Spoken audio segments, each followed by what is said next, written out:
May 2024. The President extends his heartfelt appreciation to the OIC Secretariat, the security institutions, the National Environment Agency, National Disaster Management Agency, municipal councils, and other stakeholders, including the press and the media, for their professionalism, commitment, and outstanding performance before, during, and after the summit. As the chairperson of the OIC for the next 3 years, the President, His Excellency Adam Barrow, reaffirms his commitment to steering the organization in the right direction while projecting the Gambia's global image as a champion of democracy, a beacon of good governance, and respecter and defender of the rule of law. The impressive social and infrastructural developments across the country in preparation for the summit will serve as an enduring legacy of His Excellency's National Urua program. President Barrow, therefore, extends sincere gratitude to all Gambians for their demonstrated loyalty and tremendous support, reflective of their true sense of patriotism. He urges all Gambians to maintain peaceful coexistence and unity under the one Gambian flag for the continued development.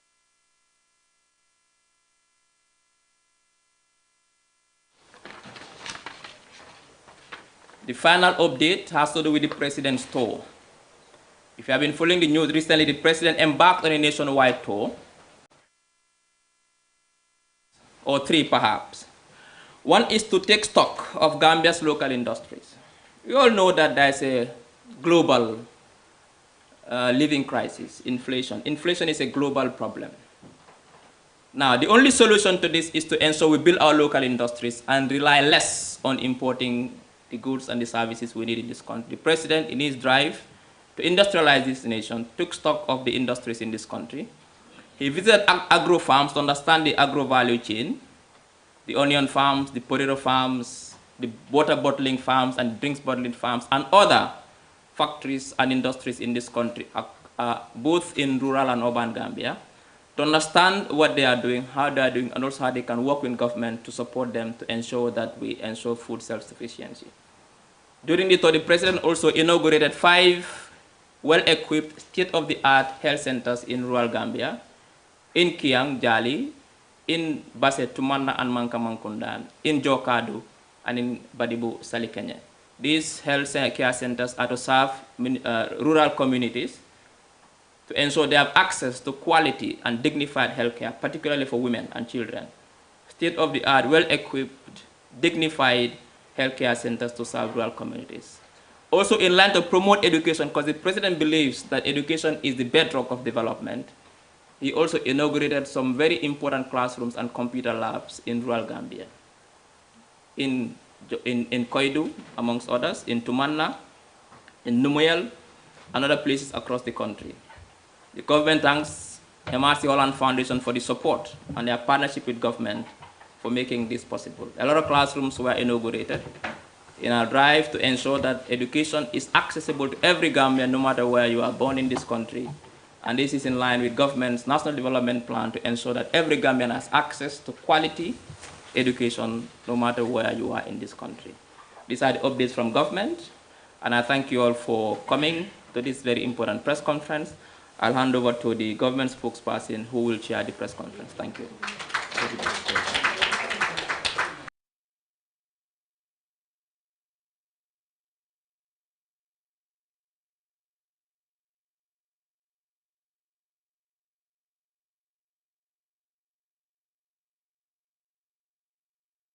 Baji to take us through some major developments taking place within his ministry. I think he'll be covering the renovation works going on at the Independence Stadium, maybe the new coach and related issues. Thank you. Welcome, Minister. Thank you.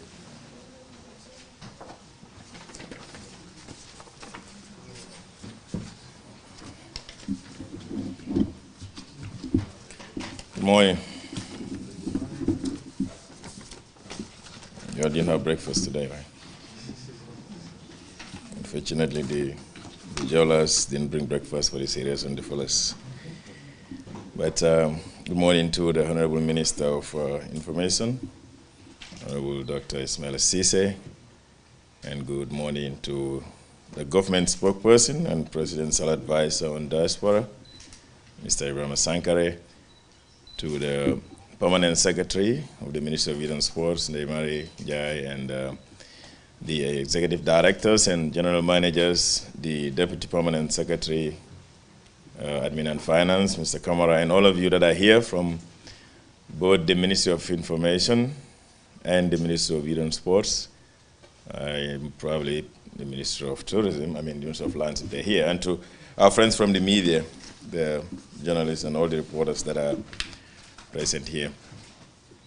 Well, we're glad to be invited to this very important press briefing at the invitation of the Minister of Information and by extension the Ministry to give an update on activities that are ongoing at the Ministry of Youth and Sports level. To start with, we all know that the Ministry of Youth and Sports is given the mandate to coordinate all youth and sports-related matters of the government. And by so doing, we place emphasis on our mission and our goals as a ministry. But more so, our emphasis at the moment is placed on the National Development Program, the NDP, 2023 to 2027. In the recent times, the ministry commissioned and reviewed our legislative framework and policies while effectively and efficiently coordinating youth and sport programs and activities across the country through the ministry itself and sometimes through the satellite institutions whose general managers and directors are present here. To start with, we look at the legislative framework. The Ministry of Youth and Sports, having recognized the fact that in order to be able to do our work better, we need to look at our legal framework, decided to engage a consultant to develop and review certain acts of the ministry, as well as promulgate some bills. Key among them is the revision of the NEDI Act of 2014, the NYSS Act of 2015, as well as two new bills that have been developed, which is the National Youth Act and the National Sports Act. These two acts, if passed, will repeal the National Sport Council Act and the National Youth Council Act. The reason for this is because the name sounds, the two previous acts of 2000 were meant to establish two institutions, the National Youth Council and the National Sport Council. However, it does not give the mandates of those two institutions in terms of their ability to regulate and manage sports or youth matters. The acts have already been developed and are currently at the Ministry of Justice for legal advice before it will be submitted to the Cabinet for adoption and eventually to the National Assembly for passing. Additionally, the Sport Council was operating under a national sport policy of 2010 to 2019. This sport policy expired some 5 years ago or 4 years ago, and we are currently developing a new national sport policy through the support of the Commonwealth Secretariat, who provided technical assistance and hired a consultant from South Africa to develop the Gambia's new national sport policy. And the policy will be from 2014 to, 2024 to 2029. In other areas, the ministry has already handed over certain sports infrastructure, partially completed the Kafuta one, but fully completed the Buyam, Julafar in Kiang, Janjambre in Siarar, and Sandu in Yoarar. These facilities were in February of 2024 handed over to the sports committees of these regions, of these districts. All of you might be aware of our recent participation in the Afcon 2023, where Gambia qualified for the second time under this government and under our leadership as people leading the ministry at the moment. And the government invested $200 million to finance the participation of the team. Well, that is the total budget. It doesn't mean that's what we spent. I'm just saying what was given. Currently, the national team is back into the qualifiers for the World Cup with a match that is coming up on the 8th between Gambia and Seychelles and on the 12th between Gambia and Gabon. The state of the stadium does not allow us to play in the Gambia, and so the match between Gambia and Seychelles, which is a home match, is being played in Morocco, and the one with Gabon will be played in Franceville. The government funded these two matches at a total of $22 million.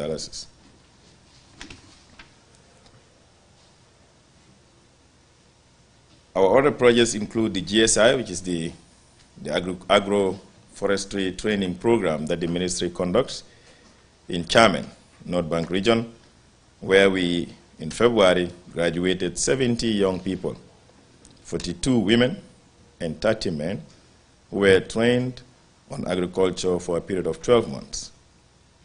Upon the graduation of these 72, the ministry recruited another 50 who are currently undergoing the training. And this is a 12-month training, residential for that matter, and the ministry takes care of all the costs relating to their accommodation for 12 months, pays their medical bills, their feeding, and give us a stipend of $1,000 per month. This is meant to empower our young people who are interested in furthering their skills and knowledge on agriculture with the plan to take up agriculture as a career. On the side of the NYSS, the ministry in August of 2023 launched for the first time the National Youth Service Graduate Program with a total number of 100 young people who are university graduates and were not employed. The program was launched here by His Excellency President Adama Barrow, and it is meant to give young people or young graduates the opportunity to undergo a 12-month training or job placement training, and they paid a stipend of $5,000 per month for the period of 12 months. The ministry funds this program with the support of 50% support of the UNDP. This year, we would be graduating a total number of 300 young people. 150 are those who were part of the apprenticeship training program, and another 150 were part of the regular batch. All of these were funded through the by the ministry through NYSS, and they were in different institutions for a period of 2 years to study different skills. And at every time they undergoing this training, the ministry does not just pay the tuition, but also pays their stipend. This year, we will be recruiting 200 young people across the country to undergo the regular program, a recruitment which starts in July, and the training program starts in September for another period of 2 years.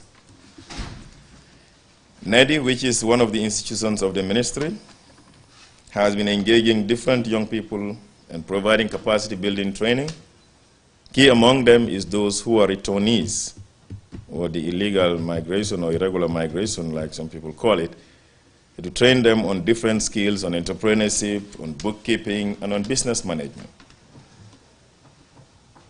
And upon their completion of their training, NEDI, with the support of IOM, gives those who qualify a certain grant to start up a business or to strengthen their existing business. Through the ministry's support, NEDI will, in the next 1 week, or in the next few days, I might put it that way, will be giving out a total of $1.5 million to young people who have qualified to be giving a grant to initiate, to start their business or to expand their existing businesses. This is supported through the ministry's Youth Entrepreneurship Fund, which is meant to support young people in business who otherwise would not have had the capital to expand their business or to start a new business. No, even if they do, they have to go to the bank to take loans whose conditions they would not be able to meet. The the PIA, the President Award Scheme, which formerly was called the Award Scheme and now called the President International Award, had done in recent times have graduated a number of 1,600 young people across the country who have completed the goal program and have gone through the normal recruitment and the training processes and community volunteer activities and their coursework to be able to qualify for the Gold Award. This year, we would continue to support these young people across all the countries through our school-based program, as well as our skill training center in Bakau. The center currently runs different skills training in tailoring, in carpentry, in mason, in welding, and in fabrication. Though this happens at a fee, but it's a very minimal fee that is meant to support young people from needy families. Lastly, we will look at the NSC, which virtually runs a lot of the youth programs, especially in the sports sector. And we all know about the Gambia's recent participation in the African Games in Ghana, where government supported at a budget of $36 million, and we were able to take 8 disciplines to participate in the events in Accra. And this is a record number, as the Gambia has not registered any, or has not registered this amount of participants in any international competitions. We are currently preparing the team that qualified for the Olympics, which is taking place in Paris, France, from July 26 to August 12. And the NSC is collaborating with the GNOC, with the Gambian National Olympics Committee, to prepare the team. The ministry has already allocated $7 million to support the participation of the Gambia in the Olympics of 2024. Lastly, we'll look at the stadium. And as you all know, the renovation is ongoing, and we're hoping that the second phase, which is supposed to give us the requirement for CAF, will be completed by the end of July, and we will be able to bring our matches back home. The Gambia government have signed the international coach for the Scorpions about 2 weeks ago, and government, through the GFF, recruited the coach and will be paying his salary for the next 2 years. The coach is tasked, among other things, to recruit a strong or formidable national team, as well as to provide technical support for the Gambian local coaches, as well as to qualify Gambia for the 2025 African Cup of Nations. These are some of the deliverables that have been agreed between us and the coach, and we hope that as he starts his task with the coming match with Seychelles, he'll be able to deliver those goods. So, ladies and gentlemen, these are some of the updates that we have. Well, maybe let me add that recently also we have supported different associations, and I will just take this opportunity to just go through them. One is the Gambia Handball Association that just returned from Mauritania to participate in the 2024 Zone 2 Championship. The ministry supported the Handball Association with $2 million, and we've also recently, we're giving $1.5 million to the Gambia Paralympic Committee, who would also be participating in the 2024 Paralympics in Paris, which is coming right after the Olympics. The Gambia Judo Association was also supported with $622,500 for the participation in the World Championship Seniors in Abu Dhabi in the United Arab Emirates. And this is taking place from June 19 to 24. A group of young people also recently returned from Ghana who participated in the 2024 yearly cohort, and the ministry supported with $195,000. And our Gambia male volleyball team would be participating in the Olympics qualifiers as well as the World Pro Tour in China from June 6 to 8, as well as June 18 to 24th. And the ministry supported with a cash amount of $1,752,300. So these are some of the recent supports that we gave to different associations and different sporting disciplines as we all work towards ensuring that sport is supported in the country as well as youth affairs. So, Doctor, these are some of the updates we would want to share with the public. And if there are questions, I guess, I don't know what the format is going to be.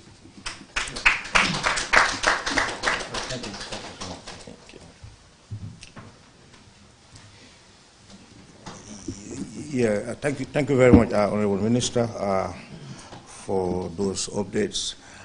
If you have questions for the ministers, I would suggest, since Honorable Baji will be leaving us shortly, that we begin with him, and after he exits, then Honorable Sise can begin to take questions.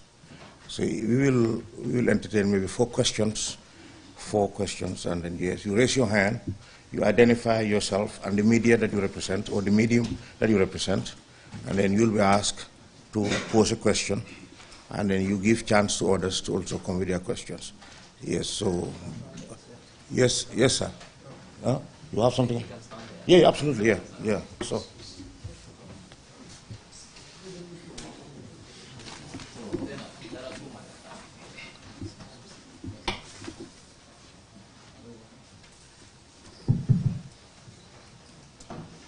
Thank you very much, sir. My name is Yusuf Taylor. Very much appreciate this press briefing, and also want to take the opportunity to thank the government for the recent Mansakunda initiative.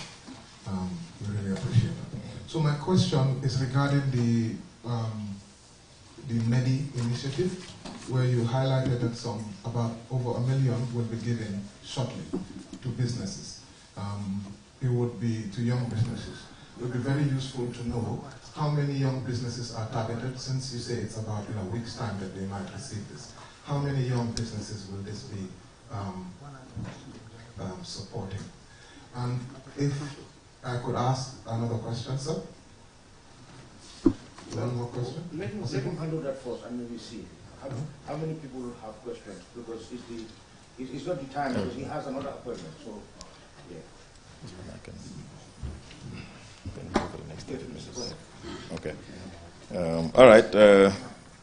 So there is a process when it comes to the NEDI grant and the loan. The grant is administered at our level at NEDI, and there is an application that young people who have gone through the training, because one must have completed the 5 days training, all these trainings that NEDI is doing, and at the last day they can apply, and they have a shortlist committee that looks at the numbers and shortlist. So currently, I mean, as usual, you would have more than 100 people that will apply, higher than that. But based on funding, we are giving 23 young people. The NEDI general manager is here. 29. Okay, said 29. You have a date yet? Tuesday. Okay, so next Tuesday. So 29 young people out of the lot that applied. But that this is for this year. Last year, we gave a similar number, and the 2021, 33 for last year. So every year we do these presentations, and like I said, it's a startup. But then there is the loan scheme, which because of fiduciary responsibilities, we are working with SDF. It's our fund, but managed at SDF. And if you do well with the grant, and then after a year or two, you can then qualify to apply for the loan, which is they're supposed to pay through the SDF with a 6% interest. So, yeah, but for this year, it's 23. Thank you very much. Identify yourself and the institution that you represent. The Gambia, you said, is supported team with a lot of millions, like national team. Recently, it's over 200 million. So, you know, since it's taxpayers' money, people have been asking for audit. They have been directing it at the GFM. So now that you have actually told us how much is being invested in that team, would there be audit and there be accountability in terms of how the money is spent? And secondly, how much is the Gambian coach paid? Okay, so like I said, you all that followed, or let me say, some of you that followed Afcon knew the budget for Afcon was submitted by the Federation was $388 million. That was in anticipation that when we get into the Afcon, we will go all the way to the finals.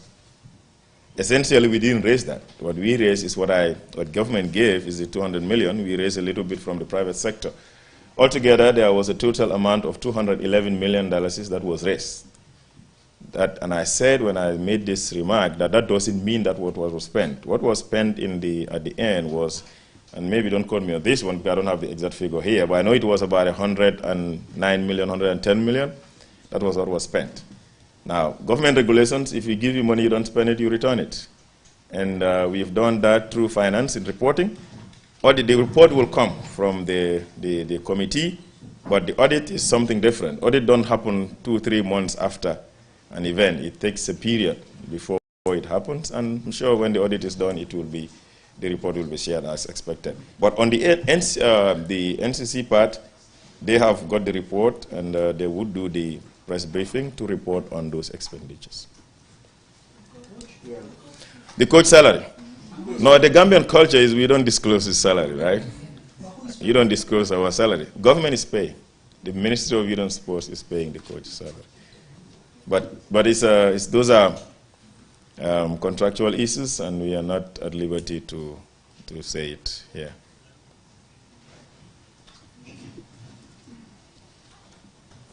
Good morning. Morning. Honorable Minister. My name is J.J. Robinson. I represent Mpolo Association. Please, with information from the Ministry of Information and the Speaker and yourself, the spokesperson, and yourself, the Minister, you have mentioned a lot about education in all your speeches, and the agricultural fund, stipend, and the NYSS stipend as well. This revolves with education. Is there a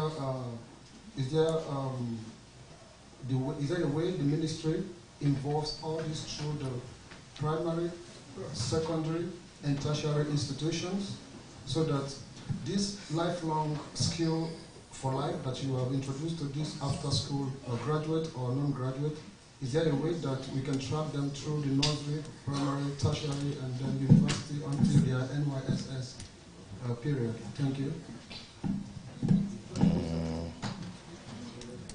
I'm not sure what the question is, but no, it's fine. Let me just try to answer it from what I understand. Yes, we do. We do tracer studies. So, for instance, those that graduated from the GSI in the previous years, we've done a tracer study to understand where they are. You know, if they are employed, if they have opened their own businesses, and yes, we have that report. Now, NYSS, there was a tracer study that was done. I was not minister then, but there was a tracer study that was done previously to know where these young people are. But, of course, yes, we understand that some of them that graduate would get employed. Some of them would open their own businesses. But there are some of them that would probably flop back to what they were doing. You know, so those are the things. But we have a higher success rate than otherwise. And the figures are there. Some of them are employed by WHO. Others are employed by private firms, and others have gone on to open their own workplaces, and they're doing well. 2, 3 is fine. The next 10, 15.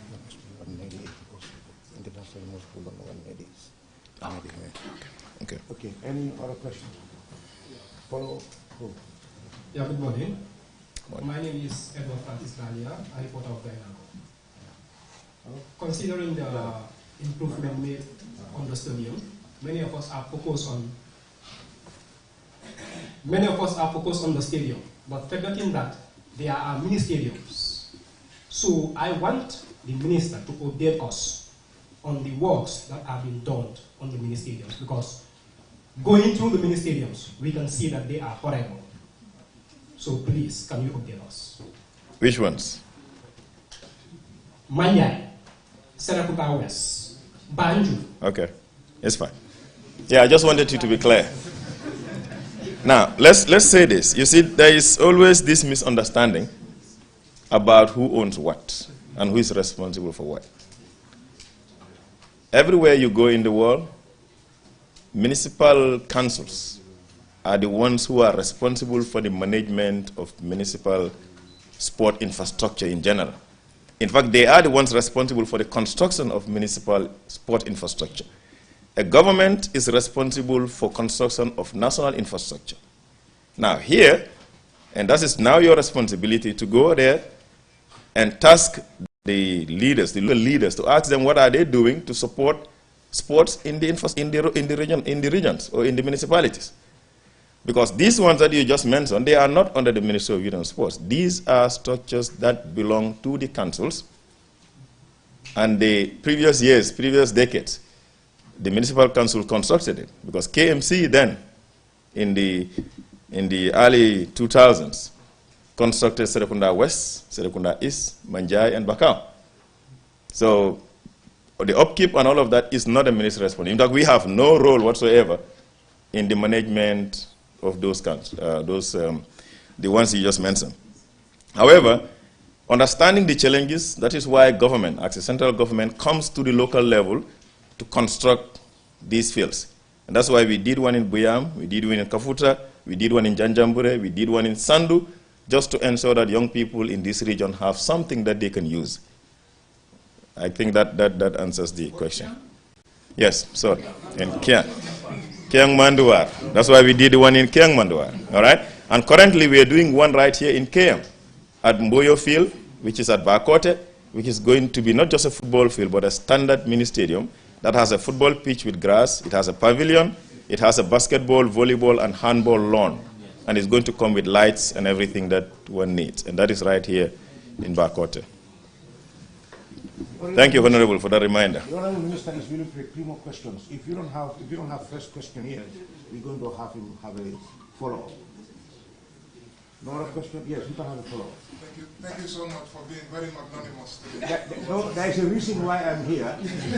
No, hold on. Let me just be very clear. There is a reason why I'm here. Is to organize and coordinate. And if you are chairing a program, you are responsible for the program. So I know the information officer is your friend, but I coordinate and I take charge. Okay? So we have to be very democratic.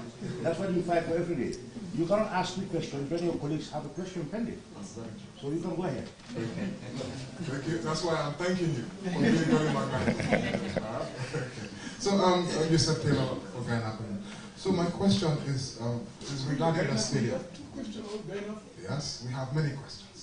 We have even more, but we will just, these ones are okay for me. Honorable Minister, yes. You've spoken about the stadium, and now we are looking at sometime in July, right? Yes. It will be almost 2 years, if I'm not mistaken.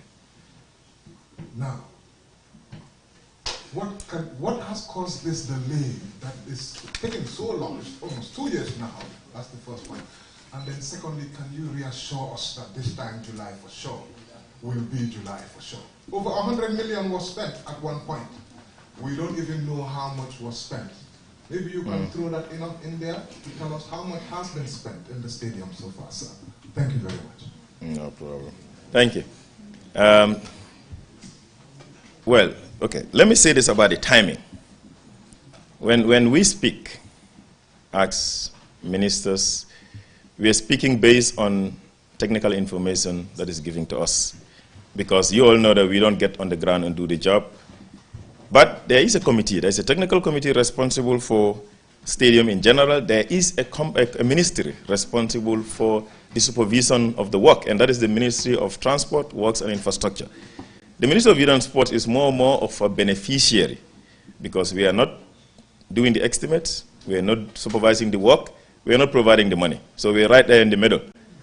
Ministry of Works tells us that this is how much you need to do what you want to do. And we take that to the sports committee, the sports cabinet subcommittee on youth and sports. It gets to cabinet approves, and the Ministry of Finance then looks for the money and gives us. We only operate when we are given the funds. If we are not given the funds, we cannot move.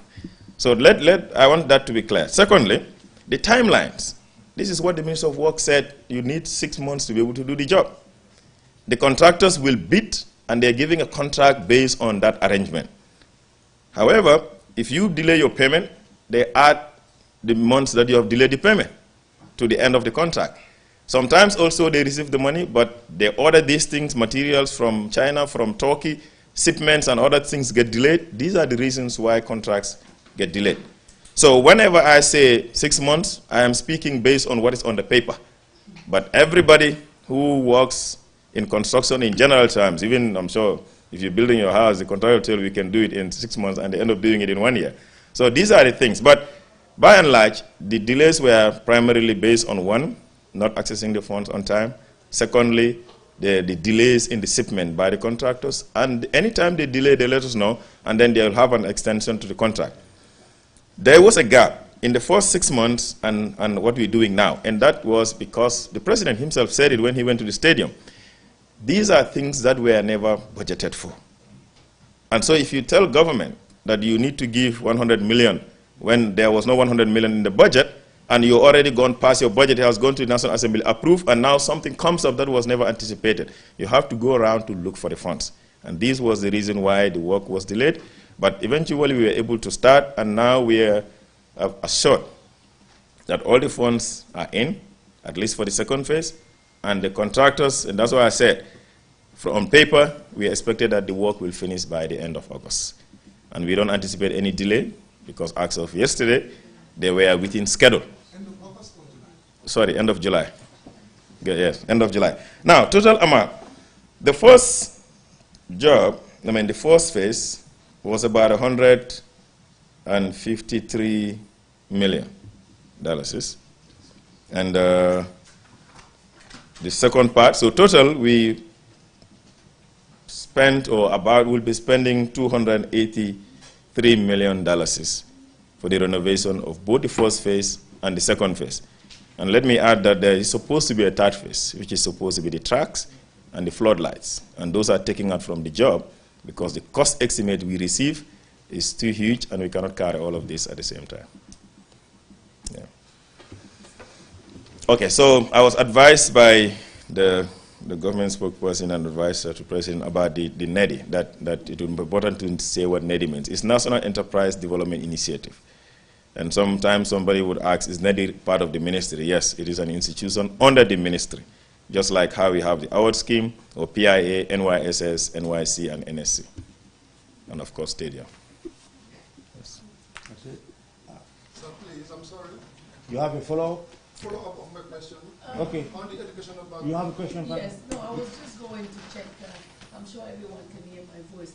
Just right now, a sports journalist posted that on Coffee Time, there is allegation of sexual abuse at the Gambia Football Federation. I was just checking. I don't know if the minister is aware of this. Have you been briefed about it? It's a breaking news that just came in by one Sonko, a sports journalist. Sexual harassment at the JFF, like in the JFF office, or? Allegations of sexual abuse at the Gambia Football Federation. No, I'm not aware of it. I've never been told about it. But yes, so, I mean, when we are told about it, when we get the information, we will do the right thing. But for now, we have not been told about it. But of course, there is definitely zero tolerance for sexual abuse in the sports sector, in general terms. In every sector. In every sector, yes. Yes. So one more question for the minister, because he has to leave. Can I follow up, please? Yeah, you can do that. Thank you very much. Yes, Please. and be very brief, please. All right, please. Yeah. I mentioned before, like I said, this National Enterprise Development are they instituted in the local regions? I come from Tujoren, and we don't have any kind of all these things you have been saying. We don't receive any deliverables and all that. We institute and create our own everything, kind of. And if you know very well, Mbolo Association has done this. Yeah. And of course, we have been favored by the government and private institutions and funders. But for us, we are very well okay. I will say this, because if you know the foundation of where we come from, what about other villages that does not have access to the ministries and all that? Right now we are here, very nice, and what about people from other places? How can they be part of everything that we are getting? We are getting this truly. How can we shift it over to other local places like Tujoren and the villages around? Thank you. Thank you. No, there is an office, NEDI office, which is located in Carnifin, just behind the Red Cross headquarters, and primarily it was operating from there. But this is an institution of the ministry, like I said, and the ministry is present in every region. If you go to the governor's office in West Coast and in all the regions, the ministry has an office and permanent staff, a sports coordinator, a youth coordinator, and assistant. And these individuals operate on behalf of the ministry as well as the institutions under the ministry. And recently, in February, we opened 2 offices for NEDI, one in Soma and another one in Basse. And these are the offices that are supposed to cover the provincial areas. So we cannot be in every village, but at least we are in the headquarters of the region.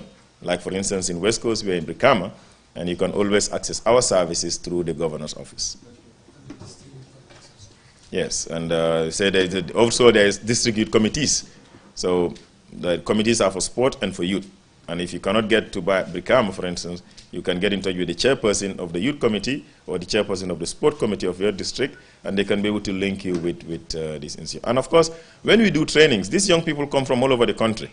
Because when you look at, for instance, one aspect of our training is the migration aspect. Those young people who try to embark on this irregular migration, they are all over the country.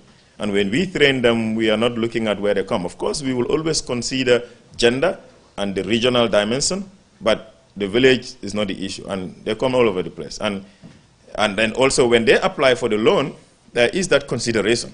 Just like NYSS, there is a number that is given per region. So if you say we are recruiting 200, you know that, for instance, West Coast is a bigger region, they have a higher number. And then KM and LRR and Sierra, that's how it happens. So there is a decentralization of our programs.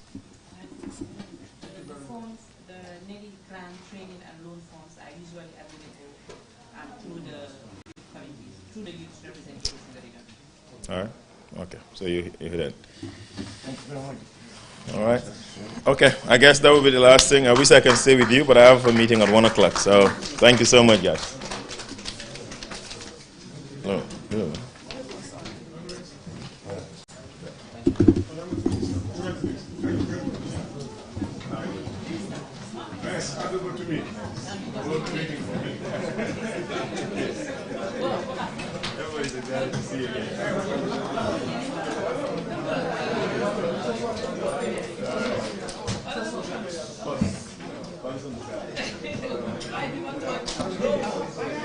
I think you guys can come forward. I think you can come forward.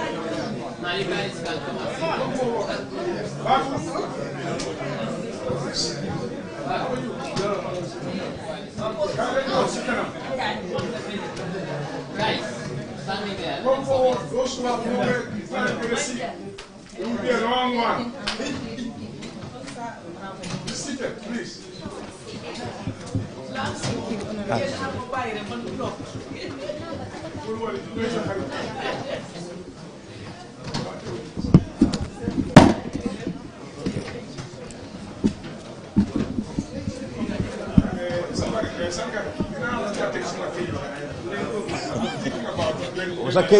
Zakaj den dies? Waarom?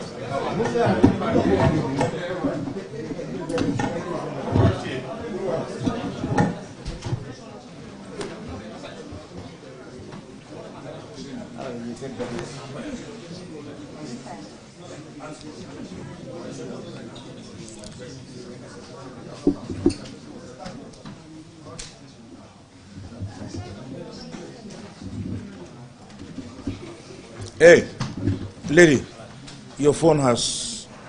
Can you come and fix it? Mr. Lawyer, sit down. See whether it works. You just left and then it's... Can you stand there?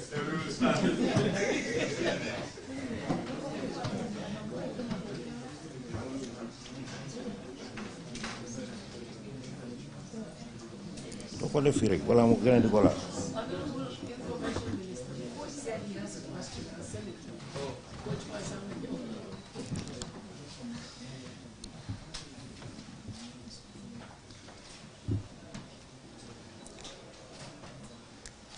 Shall we start now or restart? We recognize the presence of the Honorable Minister of Lands, the Honorable Ahmad Ngain Kubaba, who is assisted by his permanent secretary, my sister, Madam Safi Sankare. We have a bunch of senior government officials here, Deputy Permanent Secretary Tal, directors, DPS Manyang, Director of Information Services, Madam Isa Davis, and Ibrahim Anjay, Deputy Director, Ministry of Information. If I have not mentioned your name, it's not intentional. Maybe I have not just recognized, I don't know the portfolio, but then senior government officials present, members of the press corps, ladies and gentlemen, we will continue with this press conference. We began with the Honorable Minister of Youth, but because he had prior engagements, he had to leave earlier, having delivered a brief speech and answered a few questions from the press corps. So we would now invite the Honorable Minister of Lands to deliver a statement, and thereafter, when he finishes his speech, him and the Minister of Information will take questions. Right? Honorable Minister. Thank you. Thank you. Most welcome. Uncle, it seems as the room is very hot. The AC seems to be off. Are they saving cost or we haven't paid for it? The AC hasn't worked since I got here. Why? Why are we disconnected from the AC? Good afternoon, Honorable Minister of Information. And good afternoon, Government Spokesperson for the Government of the Gambia, Permanent Secretary, Ministry of Lands, Local Government, Regional Administration and Religious Affairs, Deputy Permanent Secretaries, Directors, Senior Government Officials, and Deputy Spokesperson. And of course, senior officials of the media, reporters, and all other protocol respectfully observed. Today will be my fourth encounter with the press since I took over as Minister of Lands, Local Government, Regional Administration, and Religious Affairs. And I had wanted to do this earlier, but because of a lot of other issues that compounded, make it difficult for me to do that, because people were expecting me at least to speak out. And I think it's time that we speak out, and it's time that we put the Gambians in the picture of what we have seen and what we have done the last 1.5 months or so. Could be 2 months now, almost close to that. I started around the 28th, and that was in March, April, May, so it's 2 months since I've been there. And then there are 2 issues here. I'll be doing a lot of reading. I love talking more than reading when it comes to public appearances. Privately, I read a lot, and I love reading. The reason why I have to read, these are recommendations coming out of an inquiry, investigation, and it is important that you capture them accurately for record purposes. And therefore, I'll be reading that statement. You're all aware there was an ongoing investigation about the issue of Caro, an area around the Sting Corner that was declared as an industrial zone.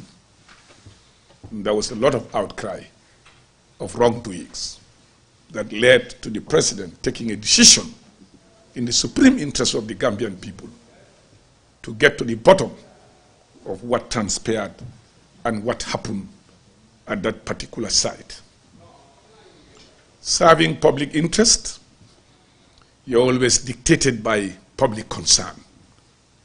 And as a result, the president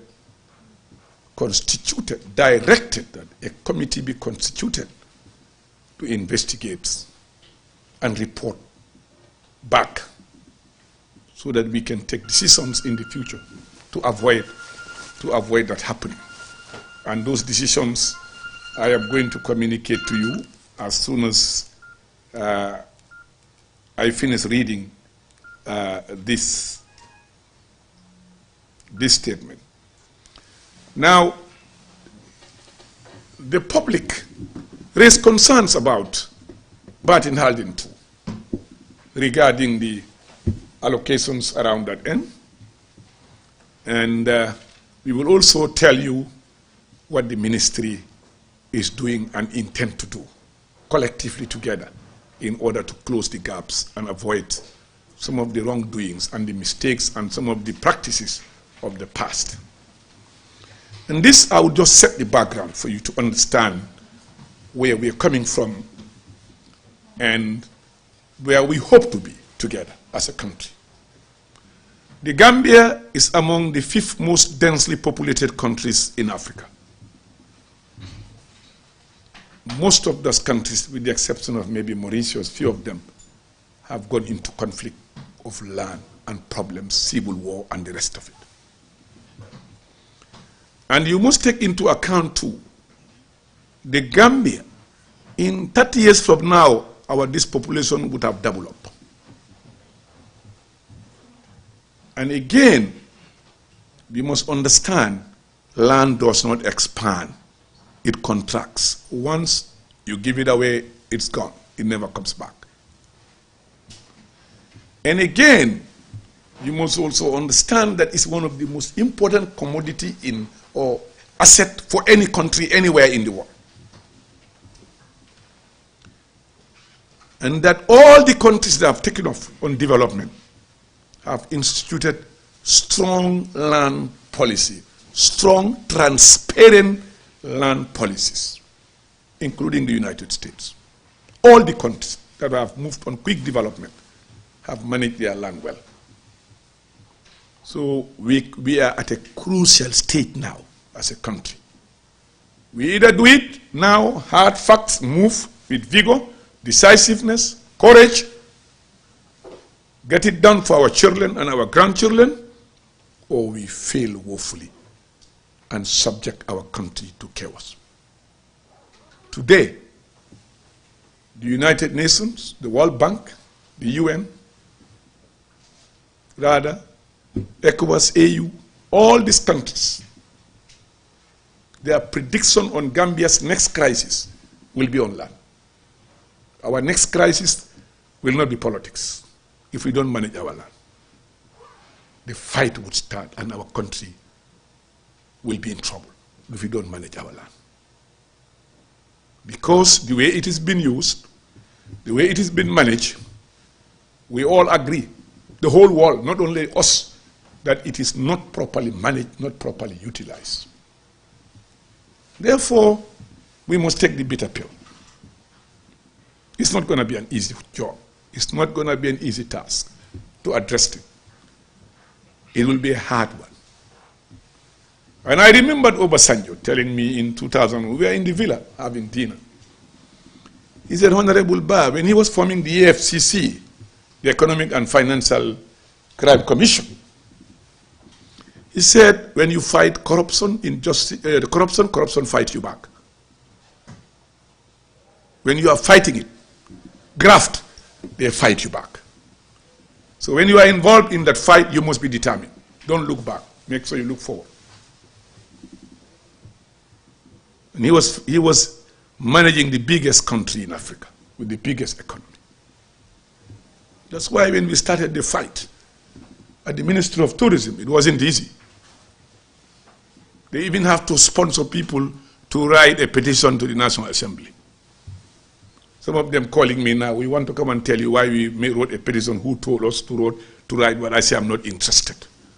What I do know was I was fighting to correct a system that was not acceptable, and I know the victims would always try to fight back. This one also will be a hard one, but we are determined. We are trusted and entrusted with a responsibility. We will never waver on it. We will do it together, collectively, all of us together. Gambians, everybody for that matter. I cannot do it alone. So we must be determined to move forward to save our children. 20 years ago, I had a friend who was working at the BICI Bank. I don't want to mention his name. He carried his son.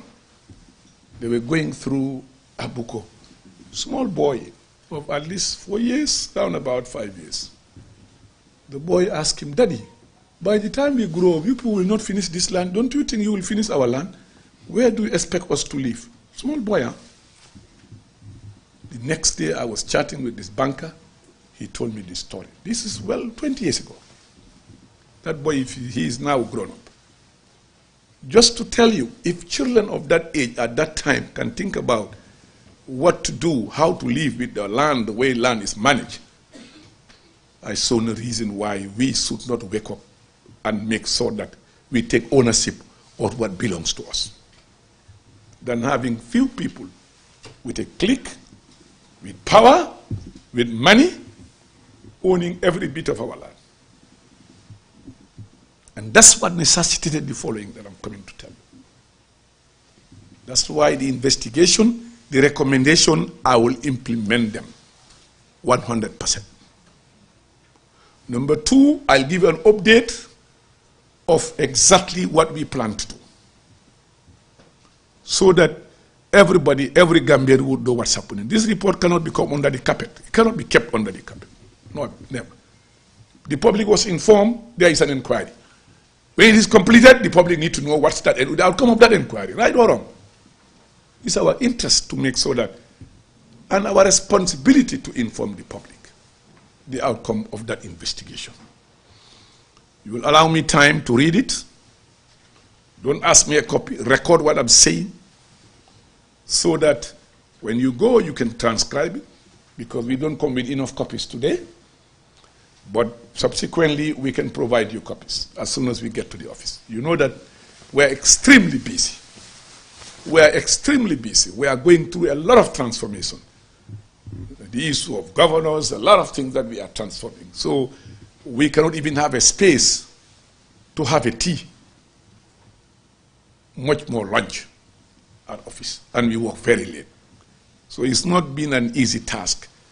But we are up to the task. We believe that everybody here, because you are looking forward for us to do that.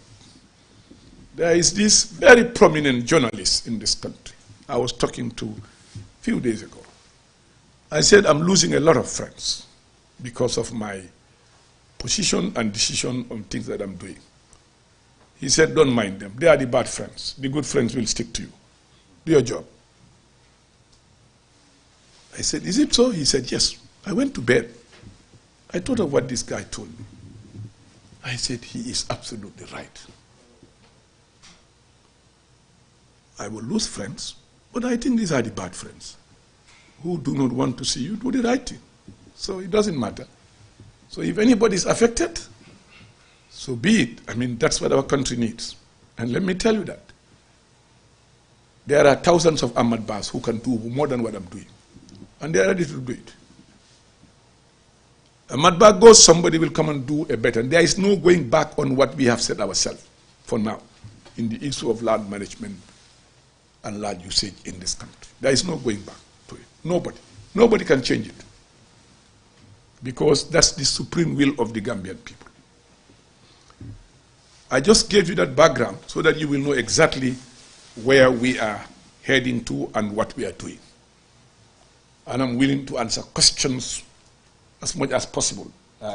Government spokesperson and chairman of this meeting, and the Honorable Minister of Information. Honorable Minister, I congratulate you warmly. You have started a job, a task that we need in this country and in this government. We have done so much which is not known. We have done so much which is not exposed. Of course, some few media houses have been trying their very best to portray the things that we are doing. When we are wrong, tell us we are wrong. But when we do good, please tell the good. Let people know. That's how you get respected. That you should be balancing your reporting and that you should be able to speak out. And also, you have to share respect with people. Being a journalist, having a microphone and a pen doesn't make you super extraordinary. It makes you servant of the people, serving the people in the best of manner, with all the respect and dignity those people deserve. And I think once you know the danger of this pen, what this pen can cause, it can cause the death of millions of people in Rwanda.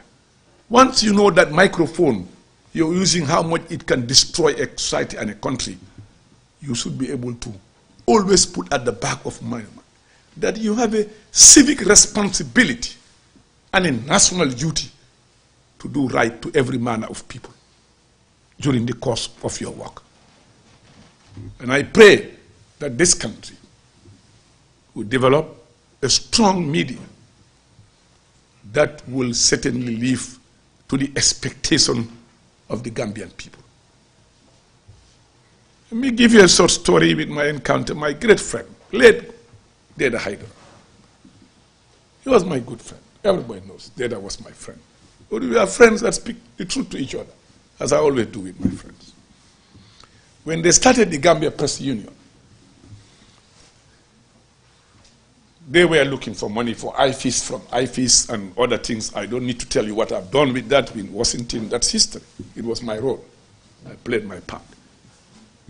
And he was the president then of the Gambia Press Union.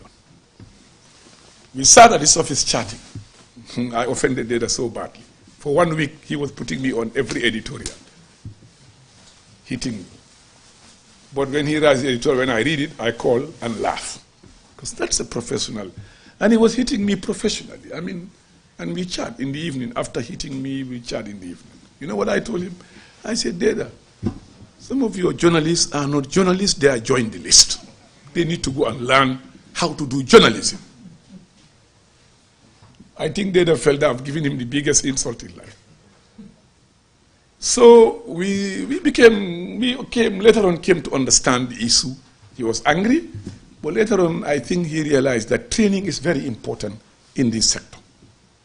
And Mr. Minister, we spoke yesterday, and I told you that they need the resources to be trained.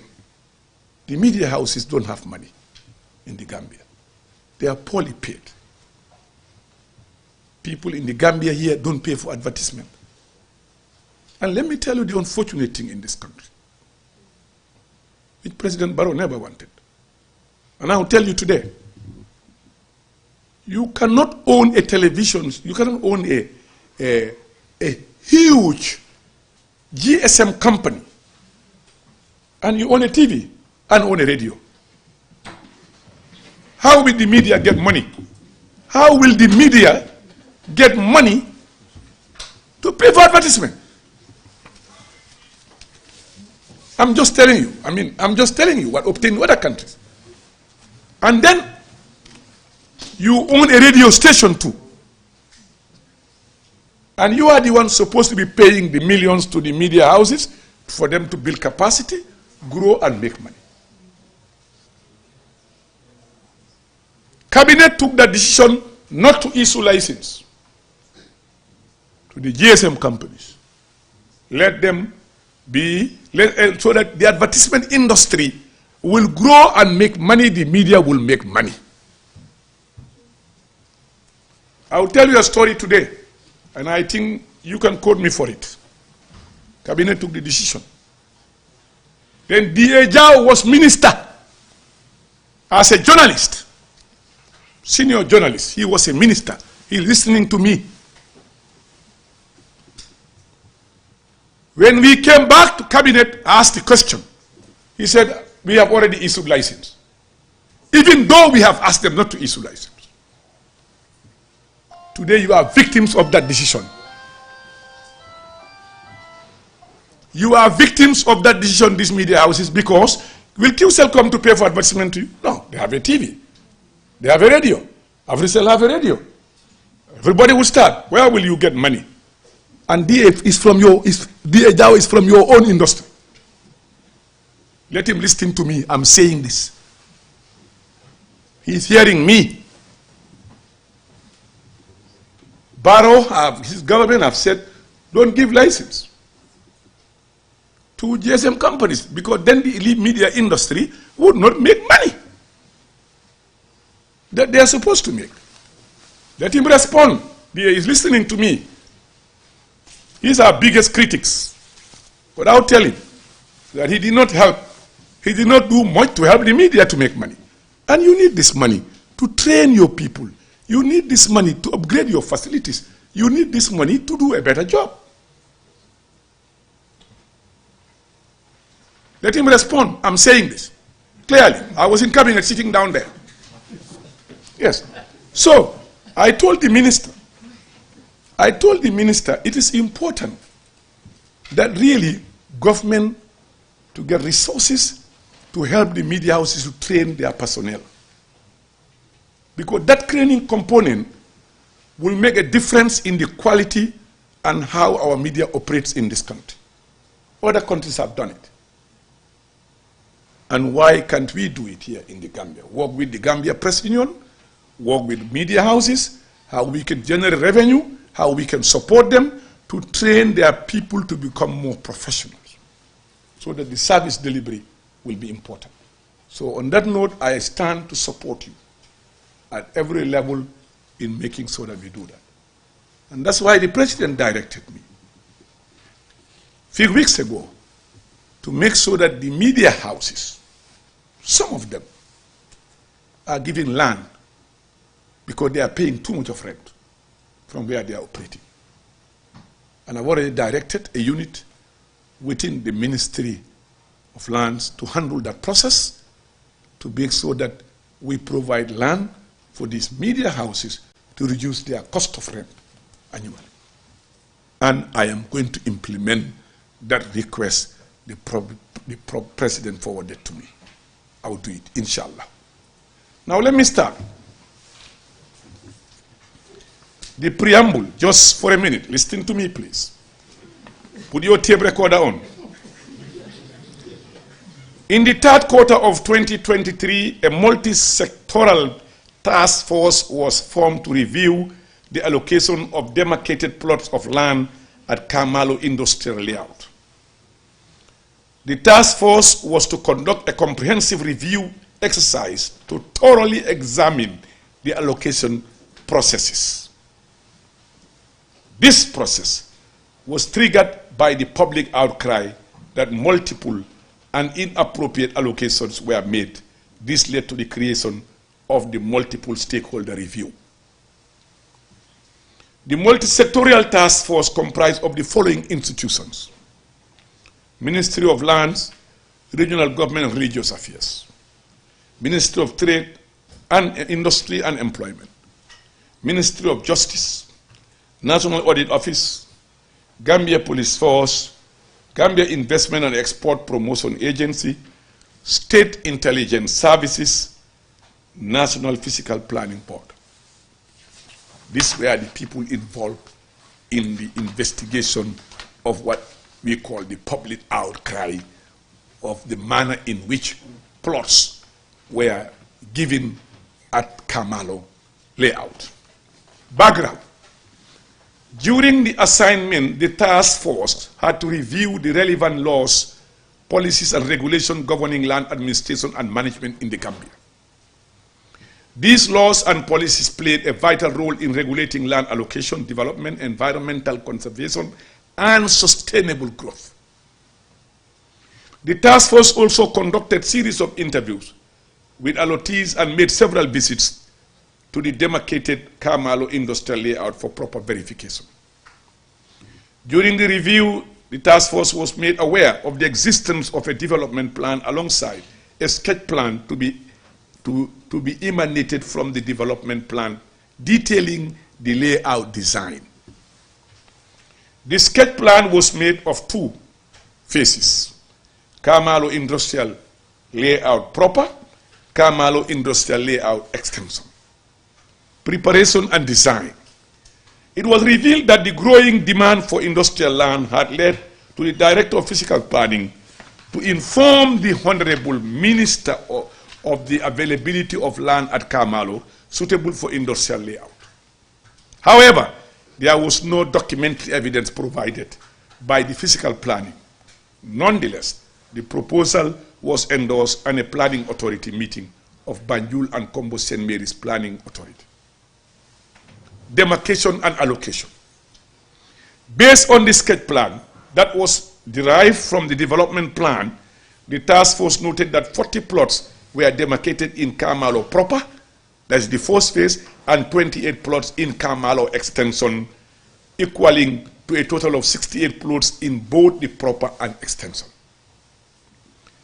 Distribution of plots in Kamalo industrial layout as different nationalities as follows: 47 were Gambians, 4 were Mauritanians, 1 was Moroccan, 7 were Indians, and 1 was Chinese. It is important to note that the number of demarcated plots is 68, and some allottees have been allotted more than 1 plot. Also, among the 47 Gambians included naturalized individuals. Detailed findings. The task force noticed that the lack of national land policy has led to the lack of clarity of the mandate of various stakeholders in the land administration process, but also indicated lack of direction in the sector. The task force has limitation during the review as the master plan Kamalo file was missing and several attempts were made to retrieve the file, but unsuccessfully. Let me make that clear. The file of Kamalo still disappeared. We don't know where it is. Still lost. I've looked everywhere. Nobody can see the file. For your information. It's gone. The file contains information and correspondences between ministry and relevant stakeholders leading to the establishment of Kamalo as an industrial layout. The information in this file would have given the task force the opportunity to understand how both Kamalo proper and extension was initiated and subsequently approved. Policy and legislative framework for preservation of the environment. Adhering to the laws would ensure that the allocation and development of Kamalo industrial layout are conducted in a legal manner. Looking into the policy and legislative framework for the preservation of the environment, the government of the Gambia designated Tambi Wetland National Park as a protected area among few other sites in the Gambia. The decision is anchored on several national policies. 1. The famous Banjul Declaration of Sir Dawda Jawara in 1977. 2. The Gambia Environmental Action Plan of 1992. 3. The National Biodiversity Action Strategy Action Plan 1999. And D. Vision 2020. Declaration of Tambi as Ram site, part of the convention. The Gambia ratified the Ramsar Convention on Wetland in 1996. The Tambi Wetland National Park was established in 2001, and this covers sites encompassing Banjul Kanifing, Birkama. The wetland captured incoming water and rainfalls, thus playing an important role in the shoreline stabilization and flood control, thereby acting as a hydrological buffer zone, reservoir, or lakes. Kamalo is one of the few elevations within the Tambi wetland, with a significant potential for the growth of aquatic life. The marine reptiles living in the water relied on the elevation for their breeding and resting. The forested nature of the site enables it as a habitat of other wild animals and birds, also migrated species that frequent the Gambia during certain period in a year. Therefore, the transformation of the site to accommodate industrial activity has serious ramifications for the wildlife and aquatic creatures. No evidence of environmental impact assessment. The task force noted that an EAI process was never initiated by the proponent, the above mentioned department, that is the physical planning, their parent ministry, or no completed, that's the Ministry of Environment, no completed before lands were allocated and developed, work started. That means in any development, that any land, anywhere you are giving, environmental impact assessment must be provided. It's by requirement of law. In this case, it was not done. It was never done. At this point, it will be a guesswork to know the full extent of environmental and social impact to be occasioned by the ongoing development. If an ESIA was done, it would have given such information. However, one can safely say the following are possibilities: increased encouragement and land conversion into the wetland, pollution through waste dumping and spilling into the wetlands, increased mangrove dieback due to human-induced activities, ministerial approval without following due process. Section 13(2) of the State Land Act, the planning authorities shall advise whether or not the proposed application conforms with the approved plan and establish planning standards. Section 14 of the State Land Act for the states, the department shall, if advised that the proposed application conforms with the approved plan and established planning standard, submit the application to the minister for approval. For those seeking industrial land allocation, the application process necessitates the submission of several documents. These include completed application form, a proposed business plan, proof of funding, typically in the form of a bank statement, the proposed building design, business registration details, and clearance from the Gambia Investment and Export Promotion Agency, GIPA. During the review exercise, the task force noted that 28 allottees were issued with allocation letters at Carmelo Extension without any evidence of approval minuted in their files. Allocation without evidence of ministerial approval. Section 14 of the State Land Act for the state, department shall, if advised that the proposed allocation conform with the approved plan and established planning standards, submit the application to the minister for approval. The task force noted with concern that 6 allottees were given with allocation letters without any evidence of ministerial approval minuted in the file by the minister, contrary to the above section of the State Land Act.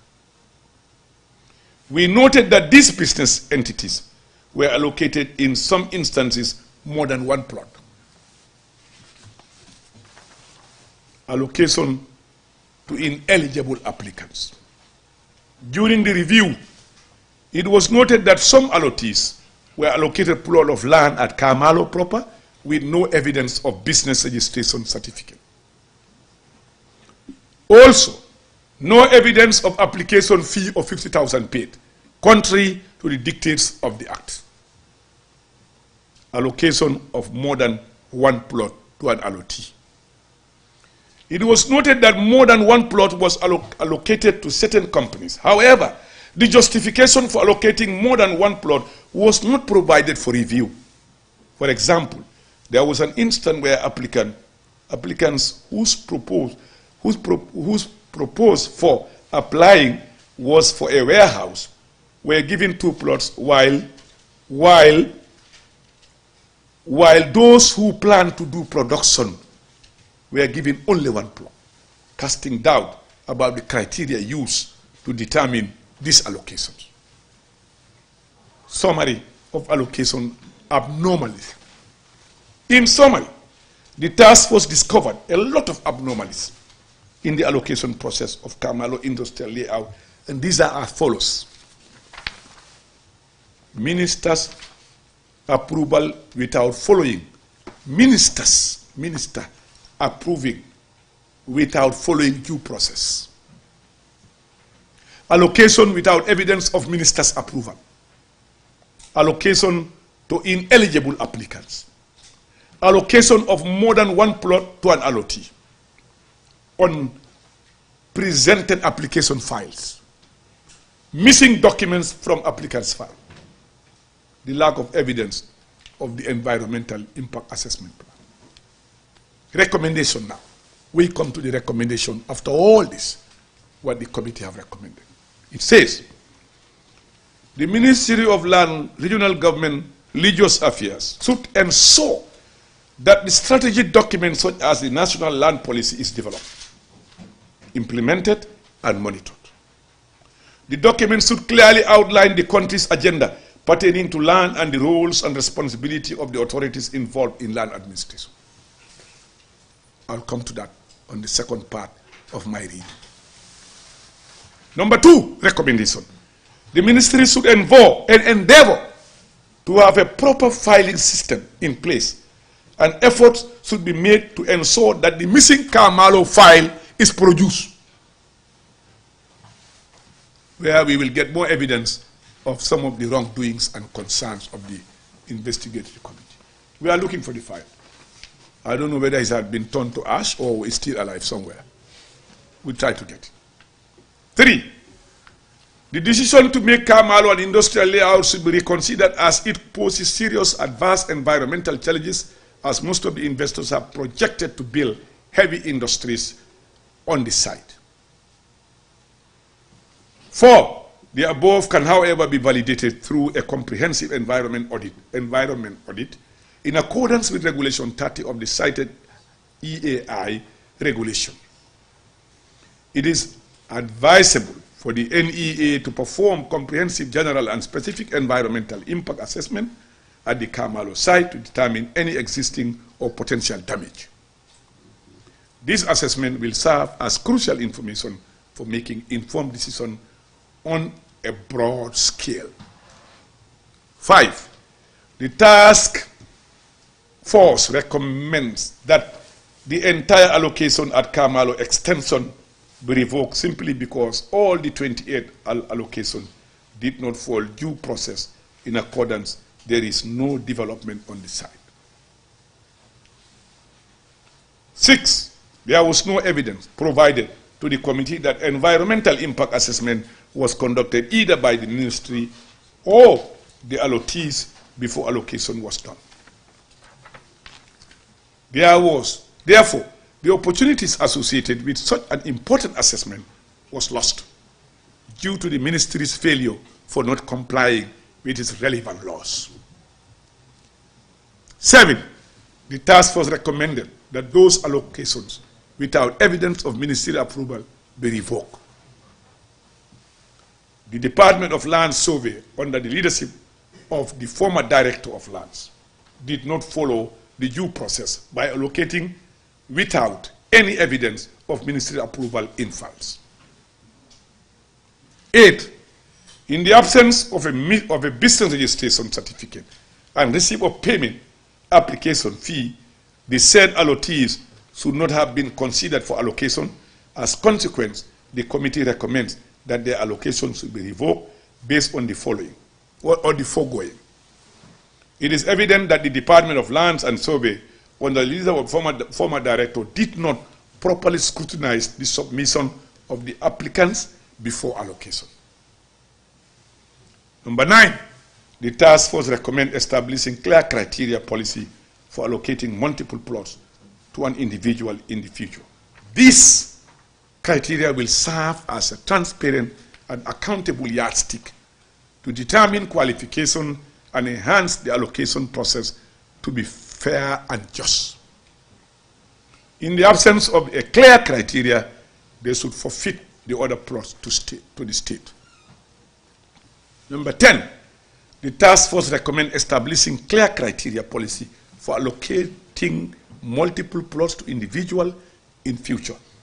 This criteria will serve as a transparent, accountable yardstick to determine qualification and enhance allocation process to be fair and just. In the absence of a clear criteria, they should forfeit the other plots to the state. Number 11, in the case of one physical planning staff, I don't want to mention his name, no ministerial approval was made. Well, in the case of one individual, for his allocation, I don't want to mention his name, no ministerial approval was obtained, and the task force was unable to ascertain how he received a photocopied allocation letter. Consequently, the task force recommends that any allocation lacking ministerial approval be deemed to be invalid and revoked. Number 12, additionally, the task force further recommends initiating administrative sanctions against particular staff at the Department of Physical Planning who presented a photocopy of allocation letter to the applicant and devised preventive measures for similar incidents in the future. 13, the task force recommends that allocation, that was a particular company, to be revoked. In fact, this person came to surrender his property even before investigation was completed. It further recommends that the Director of Lands should be held liable for recommending the applicant by ignoring the professional advice of a senior officer at the Physical Planning and Housing. Number 14, by submitting personal bank statement instead of a company's bank statement, raises doubts about the liquidity of the company at the time, and as such, the application did not meet the requirement to be allocated plot, and as a result, it should be revoked. In conclusion, number 15, the ministry hereby accept, let me just tell you, listen to me. The ministry, the minister, hereby accept the recommendation from the multiple stakeholders task force and pledge to implement the recommendation in line with due process in accordance with all the laws. Therefore, it is conclusive. In fact, the entire plots of the extension will be nullified, will be cancelled, and all orders that have fallen short of the recommendation here will be revoked as recommended by the task force. And we'll set up a committee to make sure that these recommendations are fully implemented to the letter. And I'll be part of that committee myself. I'll be part of that committee myself to make sure that the recommendations here are implemented to the letter. Now, coming back on the second phase, just quickly, because I want to, because time is running against us, but just allow me just to read this one, and that will give you a comprehensive idea of where we are heading to, where we need everybody on board. Because there has been shortcomings, the lack of policy, lack of strategy, we felt that you cannot run a huge ministry like this without a policy. Since independence, Ministry of Lands have never had a policy. I wonder how you can manage a ministry or institution without a policy. You know why? The policy dictates the strategy. That's why when I was in the Ministry of Tourism, the first thing I did was to develop the cultural policy, which became operational by 2018, 2019. And I developed the tourism policy. Because when you don't have a policy, there will be no strategy. You will just be walking at home. You have no sense of direction. How can you have the most important commodity in our country with no policy since independence from subsequent governments? Where are you leading us to? You are leading us to chaos. No doubt the UN and the World Bank believe our next crisis in the Gambia will be on land issue, because there is no sense of direction. Now, this ministry, challenges and importance of land. The Gambia is among the least developed countries in the world, ranked 175 out of 189 countries, according to UN Human Development Report 2022. The recent household poverty survey shows that 54% of population are below the poverty line, and poverty highest in the rural areas. The Gambia is considered to be one of the most highly densely populated countries in mainland Africa, with a population density of 245.5 people per square kilometer and a total land area of about 11,000 square miles. With a population growth rate of 3.1% per annum, the population will in 21 years. 30 years is the most statistic that I believe, from all the indication, will double up. It has one of the fastest urbanization rates in sub-Saharan Africa, accounting for almost 58% of the country's total population. That we hope that the provision of electricity and water, what this government is doing, and road network will reverse that. We cannot all live in the combos. It has made the combos very expensive. Once we have the Bara Banjul Bridge, I can live in my village and drive to work every day. Because we've seen people in Europe driving 200-300 kilometers to come to work. I am more comfortable living in my village, coming to work and going back, than really living in the combos with all the hustle and buffer. So this government have not lost focus of that, making so that we provide the amenities up country, and people will definitely, some of them will go back and decentralize some of these industries. People will go back to live in their villages. You cannot develop one side of the Gambia and leave the rest. So we hope this government will succeed in that, because we are determined to do it. Land as a national issue. Land is recognized as a vital resource for individual and survival and the economic development of the country, explicitly mentioned in the 2023-2027 National Development Plan as a key enabler for economic transformation and development. Absence of a holistic land policy. Currently, there is no holistic land policy, and several stakeholders act in a fragmented and uncoordinated manner in land tenure, administration, management, and planning. There is also no national urban policy or land use to support planned urban development. Sad to see that, very sad.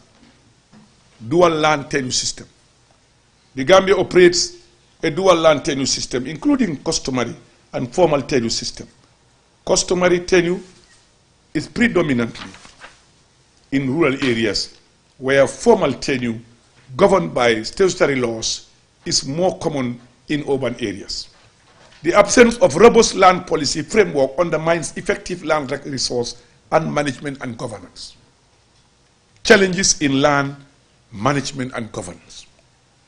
The management and governance of land have often been marred by conflicts, inequality, and unsustainable practices leading to environmental degradation and social injustices. The nation faces numerous unresolved land conflicts, a high number of pending land cases in courts, a decline in public trust in land administration, dual land issuance, unauthorized land extension, and a lack of systematic procedure for recording, retrieving, and tracking land records. Need for modernization. The reliance on a paper-based administration system has resulted in inefficiencies, impeding effective land application process. There is a pressing need to modernize and streamline procedures to enhance efficiency and responsiveness. Additionally, the deficiency in cadastral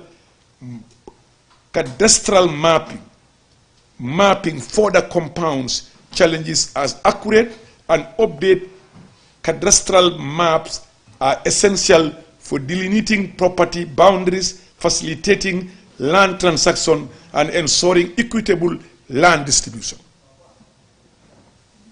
ministerial initiative to address the above challenges, including formation of an integrated land policy. Under the leadership of His Excellency President Adam Barrow, the government is committed to land sector reform. With the World Bank support, the Ministry of Lands, Regional Government and Religious Affairs is formulating the first ever integrated land policy. Beside the people, the greatest national resource of a country is the land, which is infinite, while there is growing demand for it for several uses. In this direction, the Ministry of Land, Regional Government and Religious Affairs has recently received support from the World Bank to formulate the first ever integrated land policy.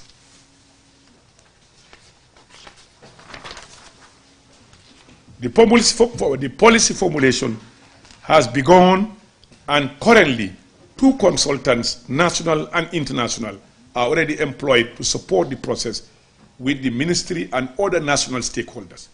A roadmap leading to the finalization of the policy is developed with the participation of all national stakeholders, and the multi-sectoral technical committee are formed and work has already begun there.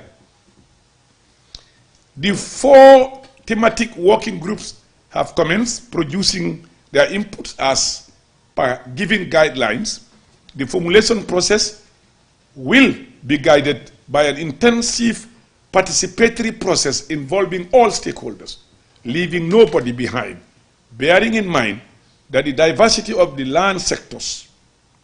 The consultation plans have already been prepared, which involve central, district, and sectorial levels. Consultation will be done with special groups such as women, youths, people living with disability, private sector, NGOs, SEOs, National Assembly Select Committee on Land Matters. The use of formal and non-formal media will be adopted to get everybody on board on the formulation of the national land policy that we all own. Special efforts will be taken to ensure diaspora participation in the policy formulation in order to further enrich the national discourse, views, and voices on the land policy. The policy formulation involved extensive stakeholder participation and focuses on the following: formulating an inclusive, gender-sensitive national land policy. Number 2, conducting systematic demarcation and land registration. Number 3, establishing a digital land information system. Number 4, formulating a land use plan. Establish mechanism to standardize land management processes and procedures at regional and national level. Of recent, we have realized that the process and issuance of land demarcation procedure varied from one region to another, even at the national level. In our drive to address such mayhem, we have received support from the UNDP and will soon embark on a standardization of the land management process and procedure, thereby ensuring uniformity, conformity at all levels. It is our conviction that once such mechanisms are adequately put in place, it will help address some of the land challenges confronting us. The general public will be adequately sensitized on such mechanism, which will lay down standard processes and procedures to be adopted by alcalos and cefalos at all levels. Capacity building initiative. With World Bank support, the ministry hired an international consultant to conduct a capacity assessment and develop a capacity building plan for the land administration sector. The consultant conducted thorough examination of the ministry's structures and processes. It assesses the entire structure, from the various departments under the ministry to municipality and area councils, district chiefs, and the relevant institutions that collaborate with the ministry, and highlights areas that require attention and resources. The capacity building plan proposed a comprehensive roadmap designed to develop and enhance the ministry's capabilities to meet its goal by improving skills and competence, strengthening its structures and processes, and ensuring sustainable development. Governance and decentralization. The policy and legal reforms. Pursuant to the Ministry's vision to be the platform for effective and efficient local governments and services delivery, plans are on the way to undertake a comprehensive and inclusive policy review and update the decentralization framework and local authorities. Institutional policies, particularly the Local Government Act 2002 and the Gambia National Policy for Decentralization and Local Government Development, thanks to the meaningful and purposeful support from the United Nations Development Program. The Directorate of Lands and Decentralization will soon embark on key comprehensive review and thorough assessment of decentralization instrument and capacity needs of local government sectors. Given that this act have been amended several times, and in a bid to streamline the conduct and procedures of the regional administration and service delivery, in consonance with the national policy and program, there can be no better time now to revisit the act. In line with these goals, the Directorate of Governance, with partners and donors, will review a consulting firm to be hired to lead the consultative process across the country with key stakeholders in order to sensitize them, but more importantly, to obtain their inputs and ensure ownership of the policy instrument. An inclusive legislative development process will be promoted, ensuring the participation of women, PWDs, and youth to participate in the revision. Some of the initiatives include capacity building of the newly elected councillors. Capacity building for councillors is essential. We believe that the training program will enhance their roles and responsibility, ensuring effective local governance and harmony between councillors and administrative arms. Capacity needs. A capacity assessment will be undertaken to develop a prioritized capacity development plan for the ministry and local authorities. This will address technical, human infrastructure, and financial needs. Standardizing land and management process. The ministry plans to standardize land and management process and procedure to ensure uniformity across the region, supported by UNDP. This will address current inefficiencies and improve land application processes. National Boundary Commission. The establishment of a National Boundary Commission was necessitated by a protocol signed between the government of the Gambia and Senegal on the 21st of February 2011, culminating into the creation of a joint Senegalo-Gambian Boundary Management Commission, which comprised of the National Boundary Management Commission of both countries. The National Boundary Management Commission of the Gambia was created under the Ministry of Lands, Regional Government, Religious Affairs in 2013 to engage its Senegalese counterparts and international partners in helping to finalize lasting solutions to the protracted land conflict and border disputes between the government of the Gambia and Senegal. The main causes of these disputes are unclear border demarcation in some areas and complexities characterized by the socio-economic activities of our borders.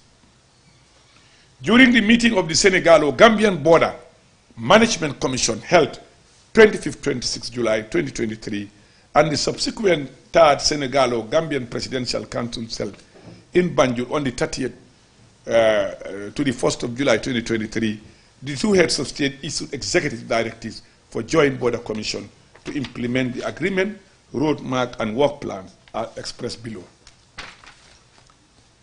Conduct sensitization campaign at the affected border communities of both countries, including local and regional authorities and different sectors, securities units. Conduct frequent and regular consultation meetings of the Commission to effectively implement the agreed work plan roadmap both in the Gambia and Senegal. Convene regular border commission meetings. Following the July 2023 Joint Boundary Commission meeting and the Senegalo-Gambian Presidential Council meeting held on the 31st of July, 1st of August 2024 in Banjul.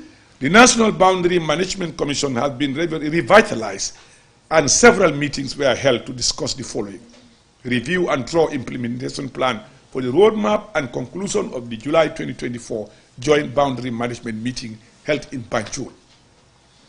B, work towards the institutionalization of the Commission by setting up a secretariat at the Ministry of Lands and recruitment of staff to run the secretariat in 2025. Meanwhile, Ministry of Finance has allocated budget for the activities of the Commission for 2024 and a desk officer appointed. Internal search for verification of existing documents on the actual boundaries between the Gambia and Senegal through the help of commissions, members from lands, geology, NCAC, and co-opted retired surveyors and cartographers. Prepared commission to have fruitful engagement with Senegalese authorities for a mutual agreement position on the possible demarcation of our boundaries. Plan tour to all the boundaries across the country. A follow-up meeting of the joint Senegalo-Gambian Boundary Management Commission was held last week on the 30th and 31st of May in Dakar, Senegal, where both parties reviewed the status of implementation of the agreed conclusion. Of notable significance was an agreement to conduct sensitization activities along the border communities in order to allow farmers to continue to enjoy farming activities along the borders. Tour of borders. The Commission has commenced nationwide tour of borders and just concluded the first phase of the tour, which covers selected villages in West Coast, Katong, Dasilame, Dimbaya, Shiboro, and Omoroto Block, Jikin, Ompat, Arangale, Kanilai, Tintimba Village, Lower River Ribbon, Misira Jara, West, and Sandeng Village in Kiang. The Commission also sent a team to Sandu District to help address a border dispute between the two villages, one in the Gambia and the other one in Senegal. The team was able to mediate the two parties and urge them to exercise restraint and maintain already existing status quo, while the two countries find a lasting solution to the matter. Strengthening decentralization structure.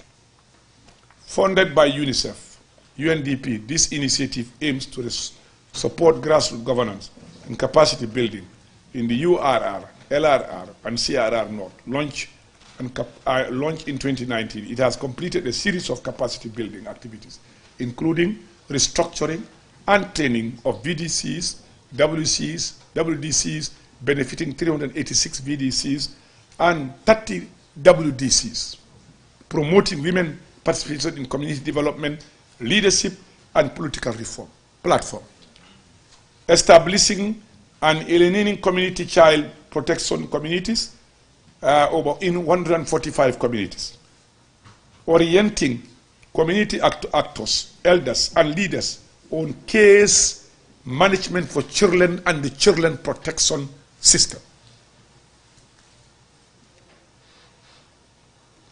Job, skills, and finance program for women and youth.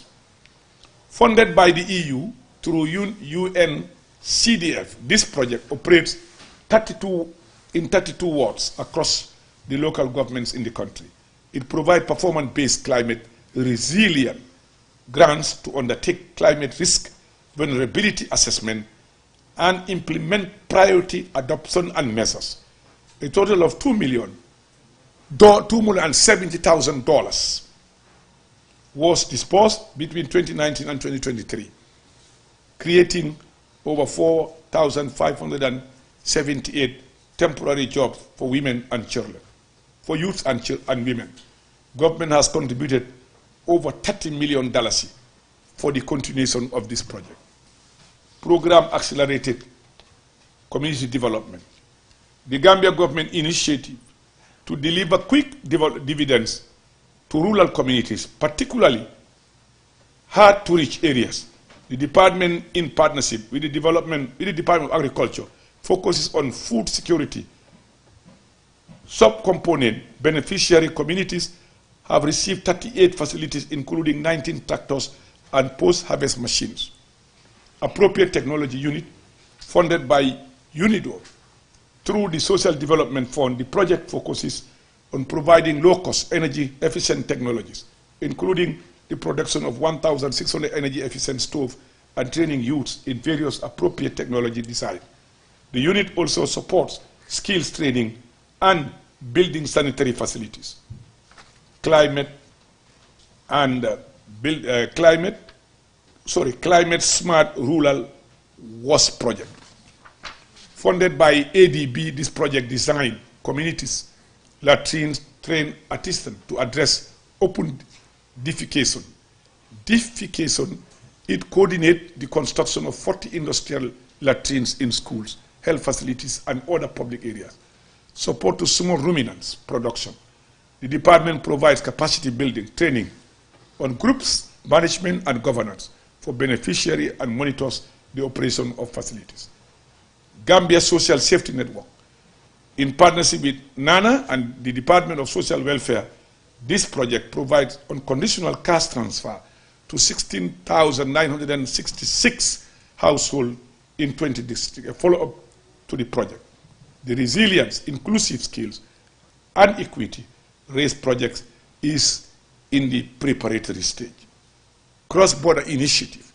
In partnership with IOM and FAO, the department supports border communities in promoting coexistence and addressing their priorities. Key affected communities include Dasilame, Jiboro, Koto, Misira, Tambanding, and Sinchubara. Just a quick one. Yesterday I had a meeting with the estate agencies in this country, their executive unit. Day before yesterday, I received a lady, civil servant, came to my office, said, Minister, I want to see you. Said, you don't have an appointment. Say, I don't think I need an appointment, Mr. Minister. I understand nobody gets appointment coming to you. I want to see you. She insisted on seeing me, and I saw her. She gave me a paper. Her mother, her father, her brother, all the money they had in life, they bought a piece of land from an agent that can never show them where the land is. All their savings went in vain. Immediately, I ordered the estate agency's executive to come and meet me the next day. A couple of weeks, they have already sought for an appointment. We met them yesterday and have given directives. We cannot wait for the law. We'll put in regulation to regulate them. From Monday, they are starting to, I'm giving them 2 weeks to produce list for them to be gazetted, and we will deal with them according to law. We cannot let that continue in this country. Scamming people, taking money, selling land that does not belong to you will end. And we have to ask a question. Let me tell you, why that when you steal a car, you go to sell it to Sankare. When Sankare is caught, you, the one who stole the car, and the one who bought it will be arrested and charged. Why when someone sold you land that does not belong to you, him or her, you are never taken to court. Why in this country? Why? You rob people of their saving in their life, and then you go scot-free in the streets. Why those families continue languish in poverty and dismay? That would end. And I've told them I want the regulation in 2 weeks. We'll gazette them and we'll reinforce them in court of law. They will be dealt with. Whilst we will, during our World Bank conference, I've seen what other countries have done. I've told them we will conduct a study, we'll send them for study to go, compare, and we try to establish a law in this country to protect the consumers at every level. Everybody comes up with an agency, starts scamming people. That has to end. There must be rule of law in a country. We cannot allow people to be breaking the law and get away with it. And let me tell you that the sad story you will discover. 80% of all our cases in the courts are on land. Will you believe that? You know why? Everybody who has the car, I'm not referring to you, want to be in the land business as lawyers. And let me tell you, one of the biggest grabbers of land in this country count members of the legal fraternity #1. Let them, I'm saying this. Yeah, let them hear me. I mean, I'm saying what is in my heart here, what I've seen. And let me tell you the second thing. They will talk about human rights when somebody is arrested. They will insult the government. You are doing this human right violation. When our land is being robbed, they never utter a word about that.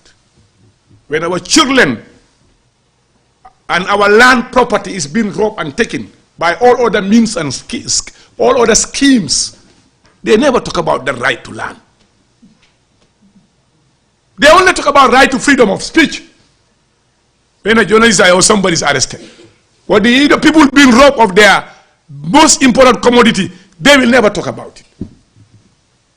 For small issue, they say go to court, because that's how they make the money. Yeah, it's a fact.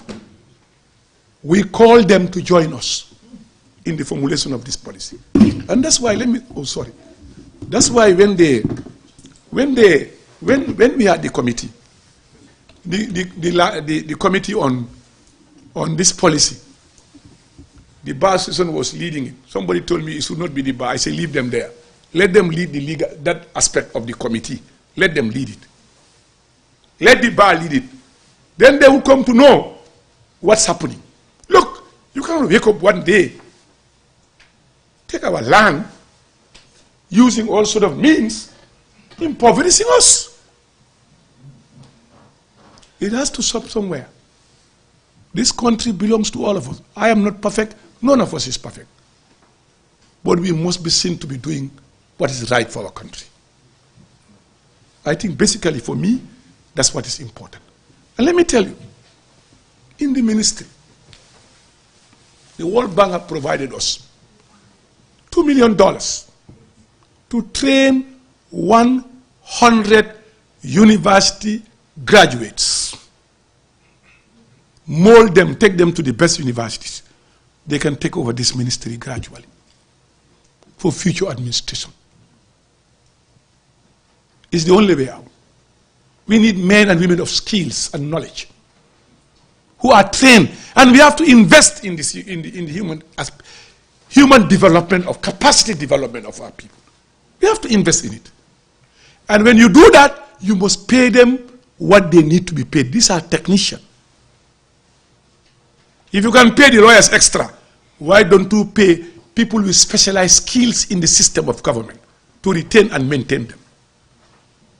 The attrition rate is high in most part of our government system because the specialized people with special skills and knowledge are not being remunerated to suit their needs. And therefore, everybody wants to build a healthy family.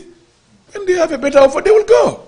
So I believe that after all this training, we need to see how we retain some of these people in the system. And those 100 Gambians will be selected professionally, and they will be trained. And I believe that once we phase out the current ones who have institutional memory, who have the knowledge, they will guide them. By the time they reach certain level, those people would have been in a position to take over this country's policy and program with everything in place. You can sit in the office to know where land is available, who gave land for what, why was that land given away. That's the time we take full ownership of our country. Not when the minister can just call, parted them by, okay, we give you this land, and that's the end of the story. We have to end that. That has to end somewhere. As I said, the journey is not going to be easy. It's going to be difficult because there are serious big people, a lot of guns, a lot of money who are going to be affected by our future policy.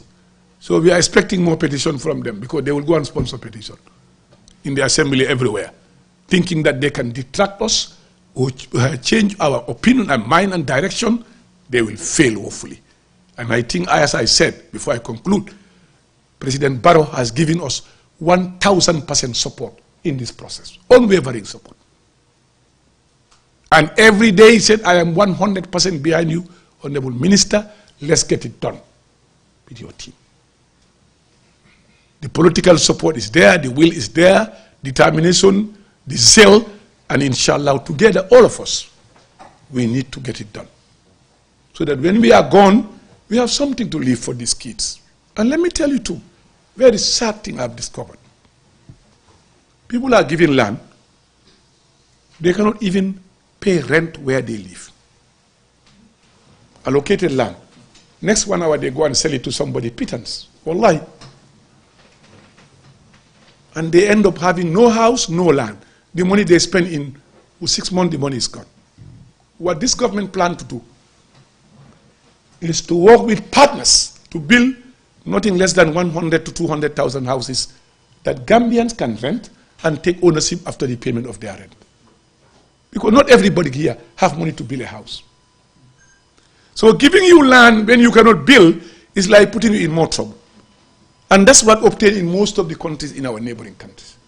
We build the land, give it to you, you stay in the house. And then when you finish paying, it becomes yours. And then your children don't know. Look, it's sad. People die today. Next day, 1 week, they give their families notice. They have nowhere to go.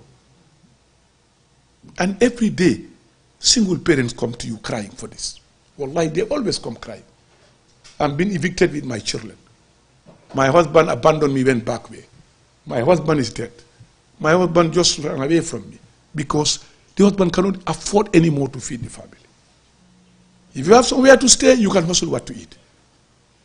But if all these are absent, life is worth nothing to you. So as a government, we owe it to the people to initiate ideas and policies that will address this. And from today, I will tell you that the moratorium on land allocation is being lifted. And but let me just tell you one thing. I had a meeting with the finance minister, and we are going to have a different policy now. Not immediately. There will be few companies that will be allocated land, but with contribution to the state on the table. Until we get a policy now, there's going to be a policy. We will no longer give land free to businesses who are making money. That will stop. That's why Assembly will be involved. Ministry of Finance, government, to come up with a policy, rules, that when you want land, we know how to get the land. We can tender the land with specialized agencies to make sure that this land is bought and the state gets the money to develop this country. That money can build us houses for the needy. But come, you are a business making money, we give you land, we get nothing out of it, and you are not even telling us the number of people you are employing. You go to other countries before you must tell them how many people you are employing first. That's number one criteria, before the rest of it comes. We review the entire process to make sure that we get value of our property for the states. And there is no amount of would stop them inducing people. If you know the amount of inducement we face every day, you will not believe it. But I think they are beginning to learn it's not business as usual anymore. It's not business as usual. They are beginning to learn. And that's why there will be a lot of insult and abuses, because they are so powerful. They thought with their guns they can shoot at anybody and get away with it. And we have to end that. It must end somewhere. As I said, I cannot do it alone. We all have to do it together. This is our country. And let me also ask people who take decision on matters of the state, please don't see this state as your enemy. Everybody who comes, there is a judgment against the state. Every issue, injunction against the state. As if the state is your enemy. Your children, your grandchildren are the owners of this state. If you know the amount of judgment they put against this government, if we are to pay next year, there will be no budget. Let those making decisions in institutions, courts, everywhere, understand that the state belongs to all of us. You hate Adam Barrow, anything government, bam. You don't like anything government, bam. That has to end. This country belongs to all of us. Adam Barrow will go and leave us here. And the Gambia will remain. Jawara is gone. Jammeh is gone. The Gambia is not still here. We'll all be gone. So is our country. Let's take ownership of our country. And this land policy, we want all of you to be part of it. There is a media committee, am I right? Publicity committee in the policy. And I want them to engage. Is the GPU involved? Yes. So we all have to take ownership of the policy that we will guide you when we are not here. That you can all refer to and have pride of saying, look, that's what we did together, all of us, for this country. On that, Mr. Chairman, it has taken too long. I have 2 engagements outside. One of them is family issue, the other one is official. What's the time now? 1:30. 1:30, yes. I must say my wife is going to make her today. My sister is going to make her today. I have 3 appointments at the office. So I would rather allow that we limit the questions as much as possible. So that, Mr. Chairman, yes, please.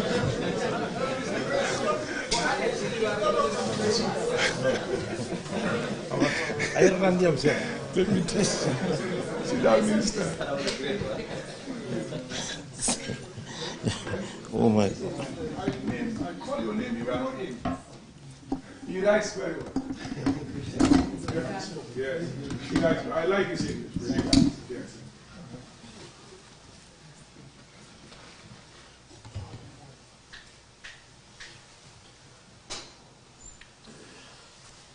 I lost 6 glasses in 1 week.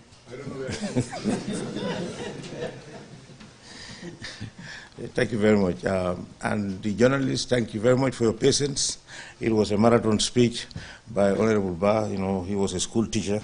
You know, our school teachers, the late Tony Blaine said they always suffer from verbal diarrhea. You know, so, yes. But it was Whitehead, the philosopher, who said that to talk sense is to talk in quantities. I think the Honorable Minister has actually spoken in quantities.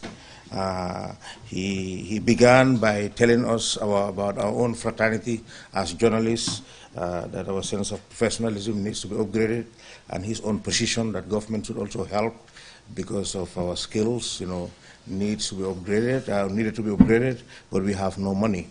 So money actually at the end of the day is very pivotal in the training of journalists and everybody for that matter. The Honorable Minister specifically talked about Kamalo, that there were 2 Kamalos. One is Kamalo, as it is known, and the other one is the extension, Kamalo, the extension.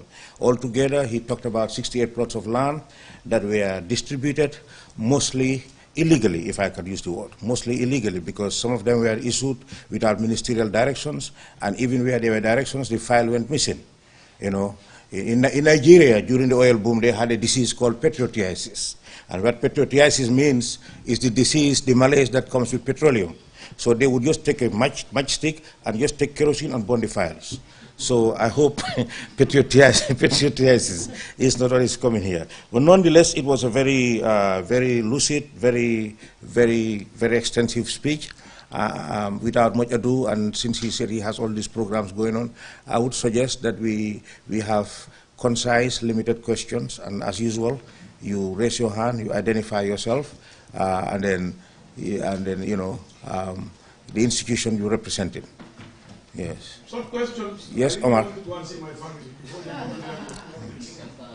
Yes. You have a mic? Zera, where's the mic? Yes. I mean, there are only 2 questions. Tell me, Ross.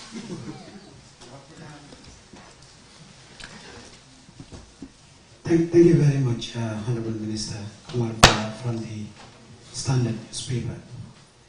I have 2 questions. One on the report on Kamalo. I think it's a very extensive report, and the recommendations are great in terms of course, you know, ensuring that there is transparency and accountability in the allocation of land. But what I haven't had is the issue of holding those who are responsible of those illegal allocation to account. Are you going to hold them to account, those who are responsible for those illegal allocations? The final question is with regards to the issue of land allegedly allocated to the president. One of the opposition leaders in the country allege that the president is allocated land for his retirement. He wants the president to explain that, but as the Minister of Lands, thank you. I want you to explain if you have... Let me just come straight, right, so that we can save time. The last question, I'm going to give very appropriate response to my brother Hussein Odabo. I'm working on the statistics and detail to give a special conference to respond to him as the Minister responsible for land. That will come soon, very soon indeed. So I'll give you that. And I'll make sure that Standard will be invited there. I don't speak on hearsay or untested generalization. I speak on facts, and I'll put the facts before the Gambian people. Next, the question you asked me is the most difficult question for me. Those who are found wanting, will they be dealt with by law? How will they be dealt with? Absolutely, they will be dealt with. But the process, how they will be dealt with, I cannot really specify that. I think this is a matter above me. It has to be a decision, a collective decision. A lot of other stakeholders who are involved. If you will see that there are other ministries that are involved in this process. They need to be dealt with. How and manner I'm not yet, but they need to be dealt with to serve as a deterrent for tomorrow. I can guarantee you that something will be done. But how far, what measures, what strategy, really I cannot detail now. But then we will inform you subsequently. Thank you very much, sir. Yusuf Taylor. My question, sir, is that... Taylor of the citizen, West Coast Radio. Guyana. I'm on million. Yeah, I listen to you sometimes. Okay. With so many misinformation of some of your things about that. I listen. I'll bring you on there so you can come and clarify. Of course. I listen to everything you people are saying. Please. And I laugh sometimes. Okay. Yes, go ahead. Go ahead. I'll go with my question. Yes, please. You did talk about that the director will be reprimanded of lands. Right? He's retired. Okay. However, you never talked about the minister. No? And the minister is out of office. So yes, what follow yet? I don't know. That's what I'm saying. Let me help you. Thank you. I cannot tell you exactly what extent, yes, but there will be action done. Okay. Yes. All right. So then that's good. At least you're getting my question. Yes. But you talked about land being allocated to media, right? Yes. Selected media houses. Thank you. So not to everybody. So those media houses, how many media houses? I cannot tell you now. And is the Gambia Press Union a benefactor? The union has been trying. No, but the union have got it. They've got allocation. Has that been finalized? You mean a beneficiary? Yes. Are they included? Let me tell you, take it from my word that they will be part of it. Even if they are there, I will include them. Okay. Because I was helping them when I was not even a minister to get land. Go and ask them. They will tell you. Okay. I can assure you now, a minister, they will get. And my last question is about the missing document. Not only that one, there are a lot of missing files there. So many kaitol jama filter jele. So the missing document, when will we get to an end of this? Because of we are computerizing. We are computerizing. My question. Yes. This is why I'm asking, because of this government has had a plan to do digitalization since in the first NDP, which has even expired now. Yes. We have a new NDP. Yes. Now, you mentioned about the digitalization. Yes. When will this happen? Because soon. If that happens, yes. Please give me a time frame. If that happens, then there will be no missing documents. Absolutely. Yes. Then the approval system will be able to follow. Faster. Yes. We have the file tracking system already been built. Mm-hmm. We have advanced in that, and the rest assured digitalization is key. With the World Bank stresses, everybody stresses, there is no compromise about that. It will be done. Part of this policy.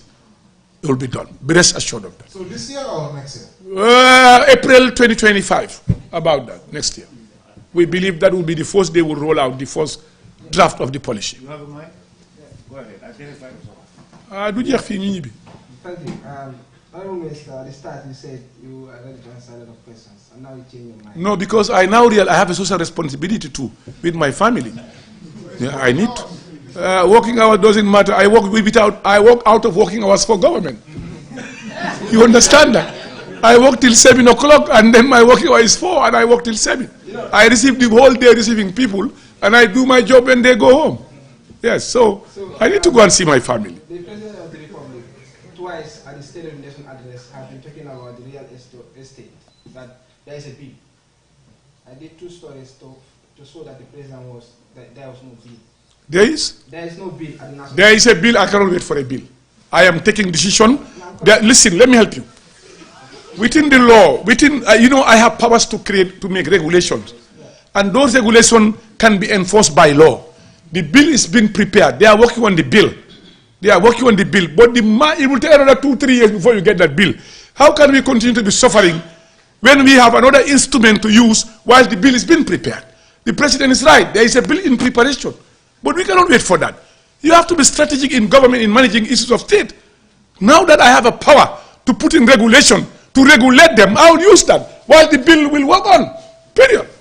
No, what I'm saying, the President is not right. The President is 100% right that there is a bill. Wait, I'm coming. He's right, there is a bill. No, I did a story. I went to the ministry. That was before your appointment. You are just new there, sir. I went to the Ministry of Justice. There is no bill. So, for me, I'm looking at it. There is a bill in preparation, my friend. Okay. And legislative matters are based on different stages. Okay? A bill is being prepared to make sure that we regulate them. But for me, what I saw the last 2 days, I felt I cannot wait for that. I need to use the other part of the law, create regulation to deal with them. Okay. What does the government intend to do with the prime lands in Batakunku, Tanje, Saran, other places? I cannot tell you that now. I don't have all the details with me. How about the land commission? There's a land commission that was established by this government. I'm looking at all those commissions. And it's a dormant. I am looking at all those commissions to get prominent, committed Gambians to do that. And there are a lot more investigation coming up. Seriously, sir. And I've already started consultation with prominent Gambians that I believe they are trusted. They will do us a good job. So what we take home here is full of a minister giving us a lot of promises. No, not promises. Yeah, you gave everything. No, that's not. I gave you facts here. The statement I gave you is not facts. Coming out of an inquiry, is that a promise? Recommendation I've mentioned to you, decision I've mentioned to you, is that a promise? I ask a question to you. Is that a promise? The facts that I gave you here. No, the facts I gave you, is that a promise? These are facts written by investigators who came out with recommendation. Who said it? Is that a promise? Thank you. Next question.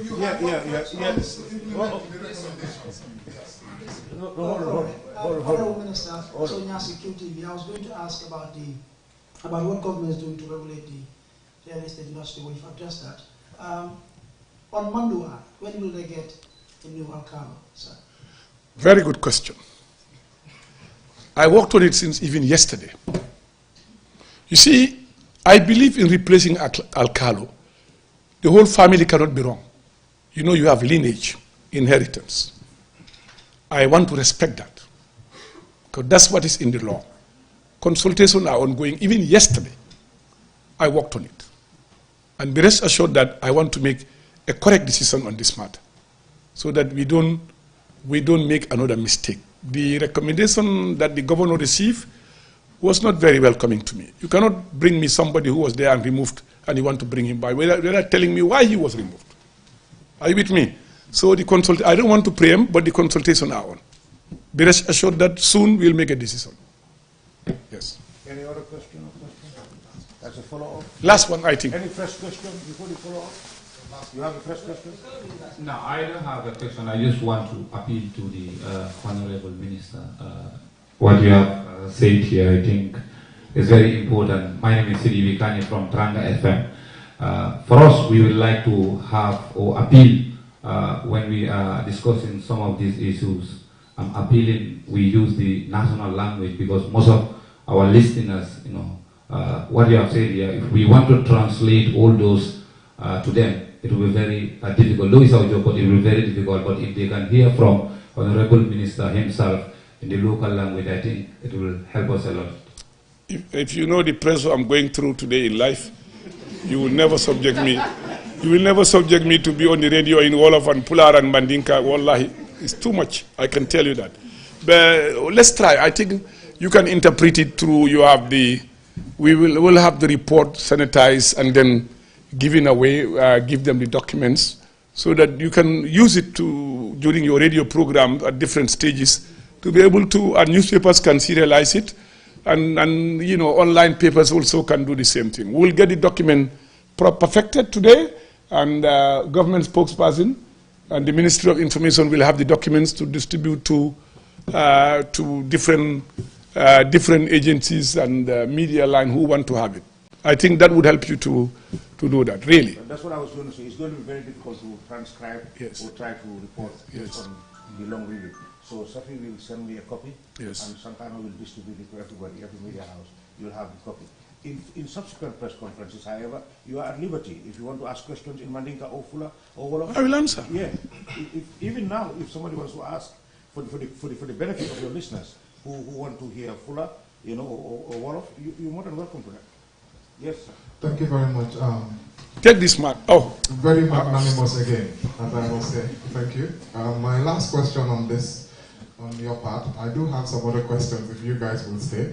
The Car Dealers Association, they were set to have a press conference with us and they invited us.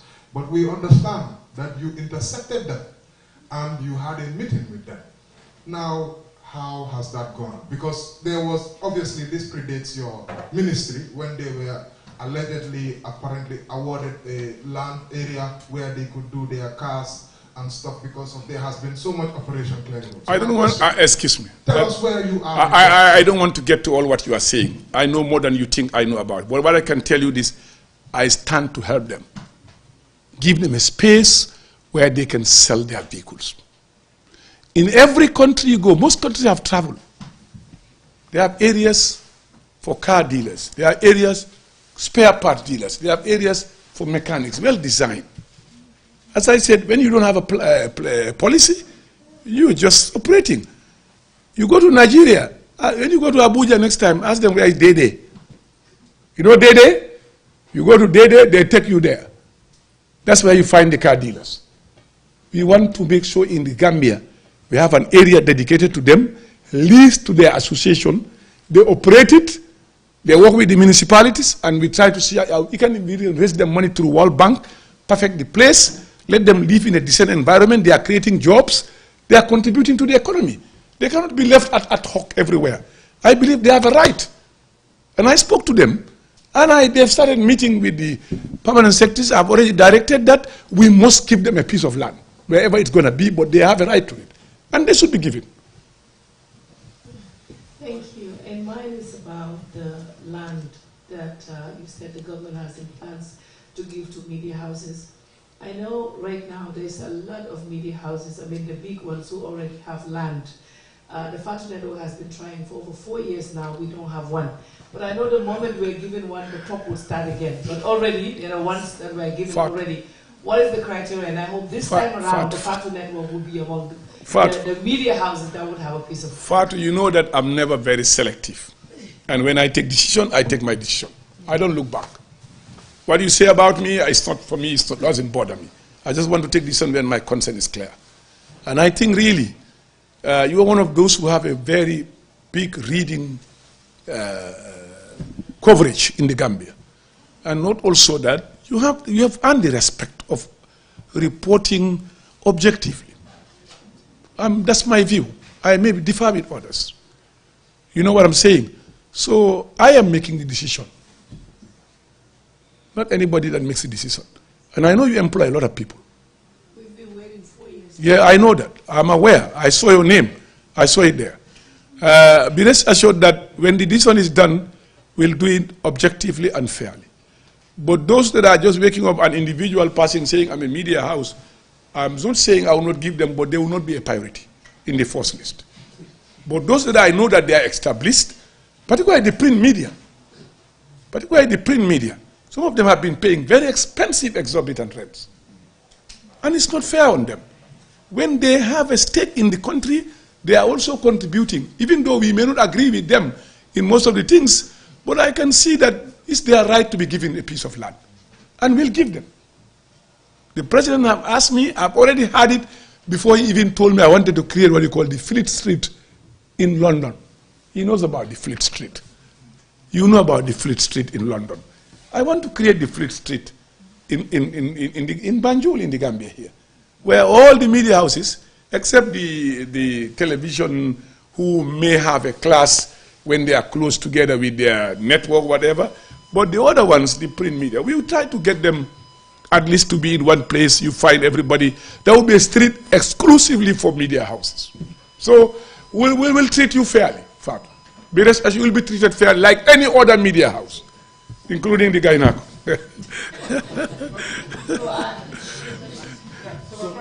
So that's a follow-up question, and that will be the last question. I have one question to ask, please. Okay, can you stand up? And identify yourself. Okay. Give her a chance, please. Yeah, I'm Khadija Jala from iAfrica TV. So For? iAfrica TV. iAfrica. Right. Yeah, good. Let me listen to you. Yeah, so given the significant outcomes from the local government commission, my question is, since its establishment, is your office currently taking any proactive measures despite the commission's ongoing investigations and to address potential issues that the average Gambian might not anticipate within a year? And also, could you... I cannot even understand the first question. Okay, my question is, given the significant outcomes... Calm down. Ask it slowly, slowly. Okay, given the significant... Yeah. You don't need to rush. I'm listening. Okay, outcomes from the local government commission, right? Since its establishment, is the office currently taking any proactive measures, despite the commission's ongoing investigations, to address potential issues that the average Gambian might not anticipate within a year? And also, could you elaborate on any initiatives your office is undertaking in response to the development stemming from the commission's evolution? To the development? Stemming from the commission's evolution. Yeah. Yes, that's my question. Thank you. You are conflicting two things here. No. No, I'm coming, yes. Allow me just to come. Okay, I'm listening. The local government commission is one thing. The investigatory committee on Kamalo is another thing. You understand? So I have not gone into detail of what the local government commission have done. But I have an intention to dissolve it and bring a new one with more energized Gambians to do a better job. That is my intention.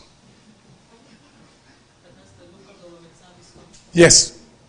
You understand? And then you have the local government service and also the board, the physical planning board. Yes.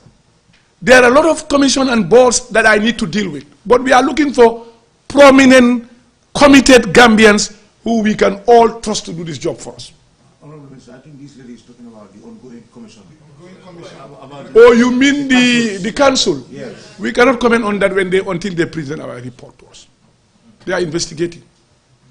And you are all hearing it. When we got the reports, we know what to do. They are based on their recommendation. Here we are accepting all the recommendations.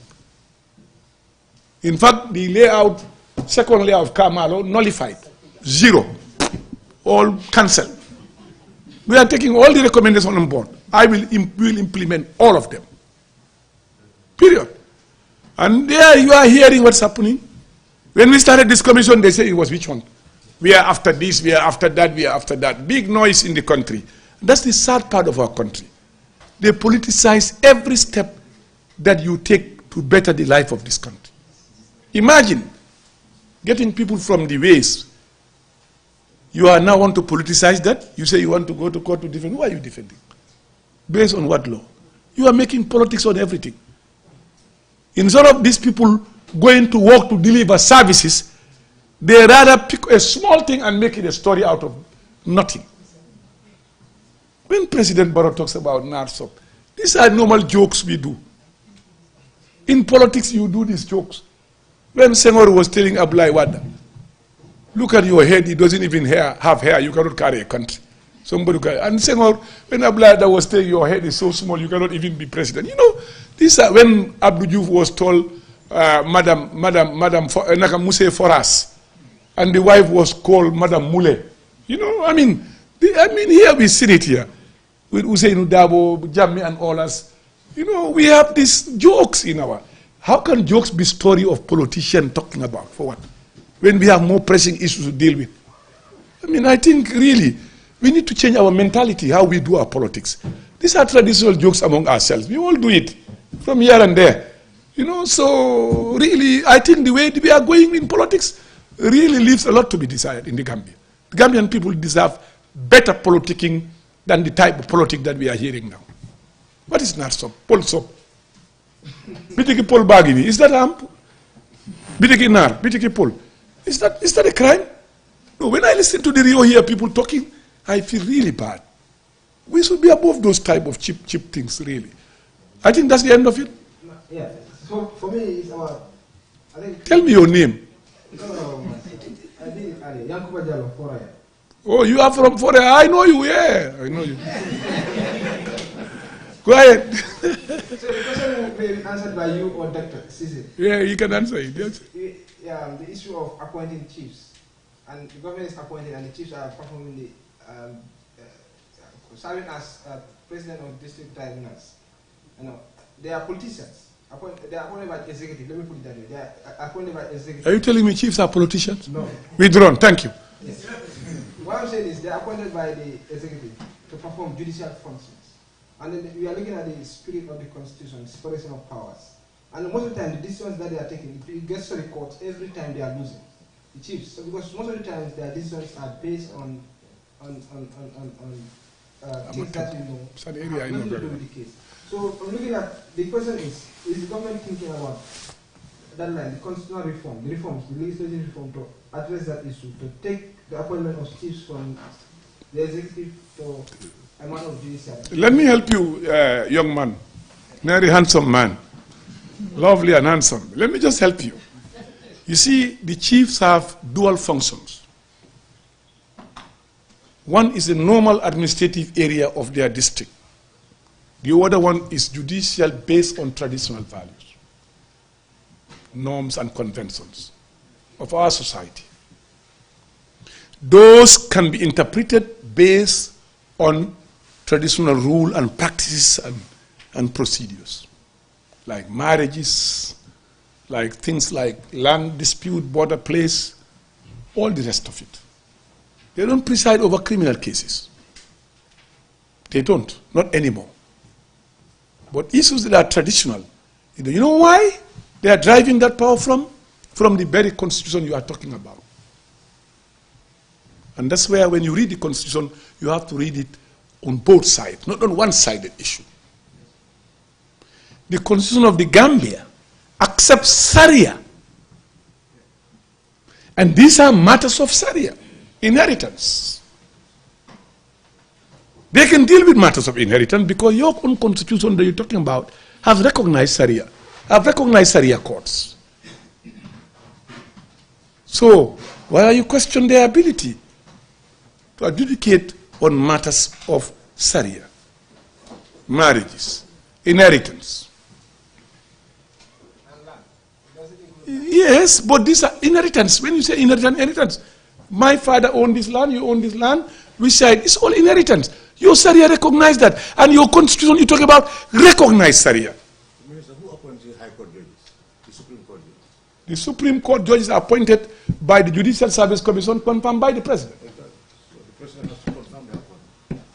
Even the judges that deal with the laws. The Supreme Court judges, these judges, all of them, High Court judges, the Judicial Service Commission recommend appointment, and the President just confirm. See, when you are President, you and see the Constitution, it reads, he has a right to appoint anybody to perform any function he deemed fit as President of the Republic of the Gambia. It's a provision in the Constitution. You are not speaking to a novice in the Constitution. Huh? I think that brings us to thank you, young man. of this press conference. Appreciate it. Can we hear you on ma? Actually, me water. Leave the minister, please. You only actually in quarter in Tampi. You want to answer to? Okay, the minister wants to take up 2 questions. Not more than 2. No, thank you. You have a mic? Thank you very much. I appreciate you did highlight a number of statements earlier before the Minister of Youth and Sports and then subsequently the Minister of Lands. So we had a few questions which we wanted to highlight on that. Okay. Yeah, no, you're done. You're fine. I cannot leave my colleague minister here. Otherwise, I cannot do that. Okay. So, okay, you did talk about the issue of cement and that there was an increase of $180. So, when did that come into effect? Was that gazetted through law, or is that just a policy that the government came up with? How did that go about? Because it's $180, and obviously that is having an impact with regards to them bringing their cement into the country. From where? From wherever it is they're bringing it from. So, we just want to know, when was that done? When was it communicated? Was it gazetted? And that's what we need to know. Let me help you. Let me handle that question. Okay, go ahead. I want to tell you something you don't know, and I think it's important you know it. Sit down and wait. Don't go. I don't want to get involved in what is not the issue of my domain, but government is government. Government is government, and the integrity of this government, we have a fundamental right and responsibility to defend it. Listen to me very carefully. I have not sought permission from my principal to make this public, but I will make it public so that the country will know what happened. This issue of cement has been lingering. A lot of misinformation been disseminated everywhere, maligning the president, the government at all levels. The government of the Gambia have a responsibility to develop this country. And in doing so, we have a responsibility to raise funds by all legal means. One of them is by either tax or duties and levies and charges within the law. We realized that we were losing a lot of money in the border post. How many of these trucks come into this country, and how many of them are paying duty correctly? Who are the owners of these trucks? What our investigation revealed. All this talk you are hearing, cement. Who are the owners? 95% are non-Gambians who don't live here. And what happened? This government needs the revenue to complete our roads. We are saying we have 3 cement factories: the Salam, the Gassen, and the Jawe. They are producing, yes, they are rebacking. Even United States, they reback all their cement. Go and check on the records. The cement of America is where these people of them are buying cement, where America is buying, to go and reback for environmental reason. Now, you now have these people bringing cement to the country to supply our country at every level. And they have hundreds and thousands of Gambians employed in that, working, feeding their families. Now, the Gambia is a sovereign state. Nobody dictates how we rule and run our country. We have a right, a fundamental right, to charge tax, not on duty because of the ECOWAS ELC, they call it. When this government decided to do that, we have many reasons for that. One is to stop the dumping, using the Gambia as a dumping ground. 2, the CFA was climbing to a level that it will be unsustainable for Gambian businesses. You know, most of our livestock come from the other border.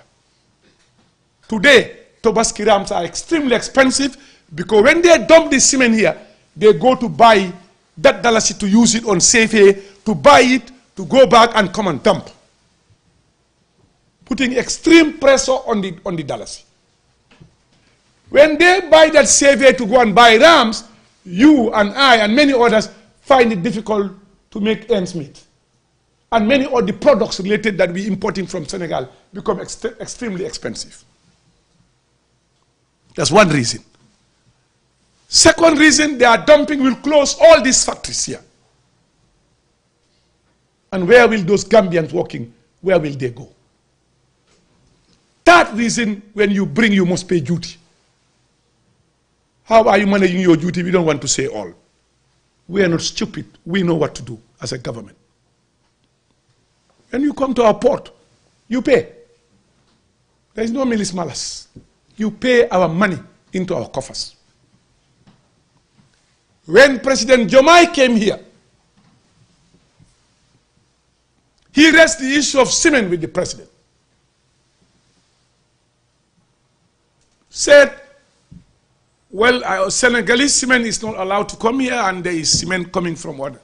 President said, Mr. President, we have Gambian companies in this country producing cement. One of them owns a company in Dakar, in Senegal. The Salam, he owns a company there. They produce here and they order their, how to call it, the clinkers, they order it, they break it, they make it produce cement. For Gambia, I only add duty. Tax, not duty, tax on one item. I did not block any of your products. Anyone that want to come here, they are free to come in the Gambia.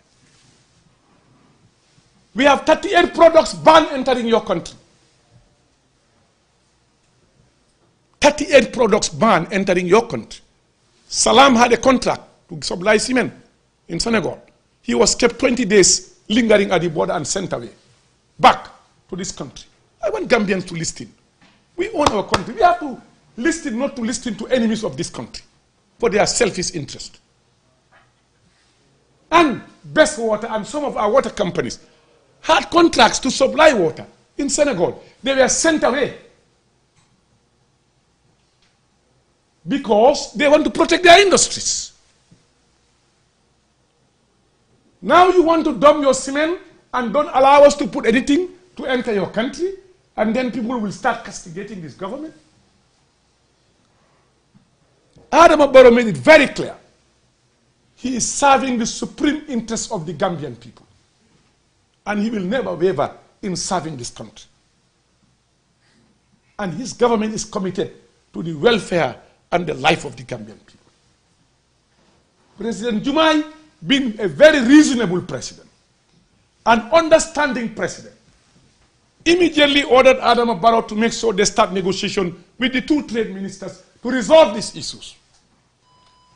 And President Jumai said, very good man, reasonable man, very justified man. He said, look, when I was campaigning, I condemned them stopping Gambian trucks bringing cashew from Guinea-Bissau, passing through Casamance. They banned us. Our trucks cannot bring cashew that our businessmen buy to enter this country. Jumai said, I went against it. I campaigned against it. We should immediately resolve this problem so that we can have a better trading relationship.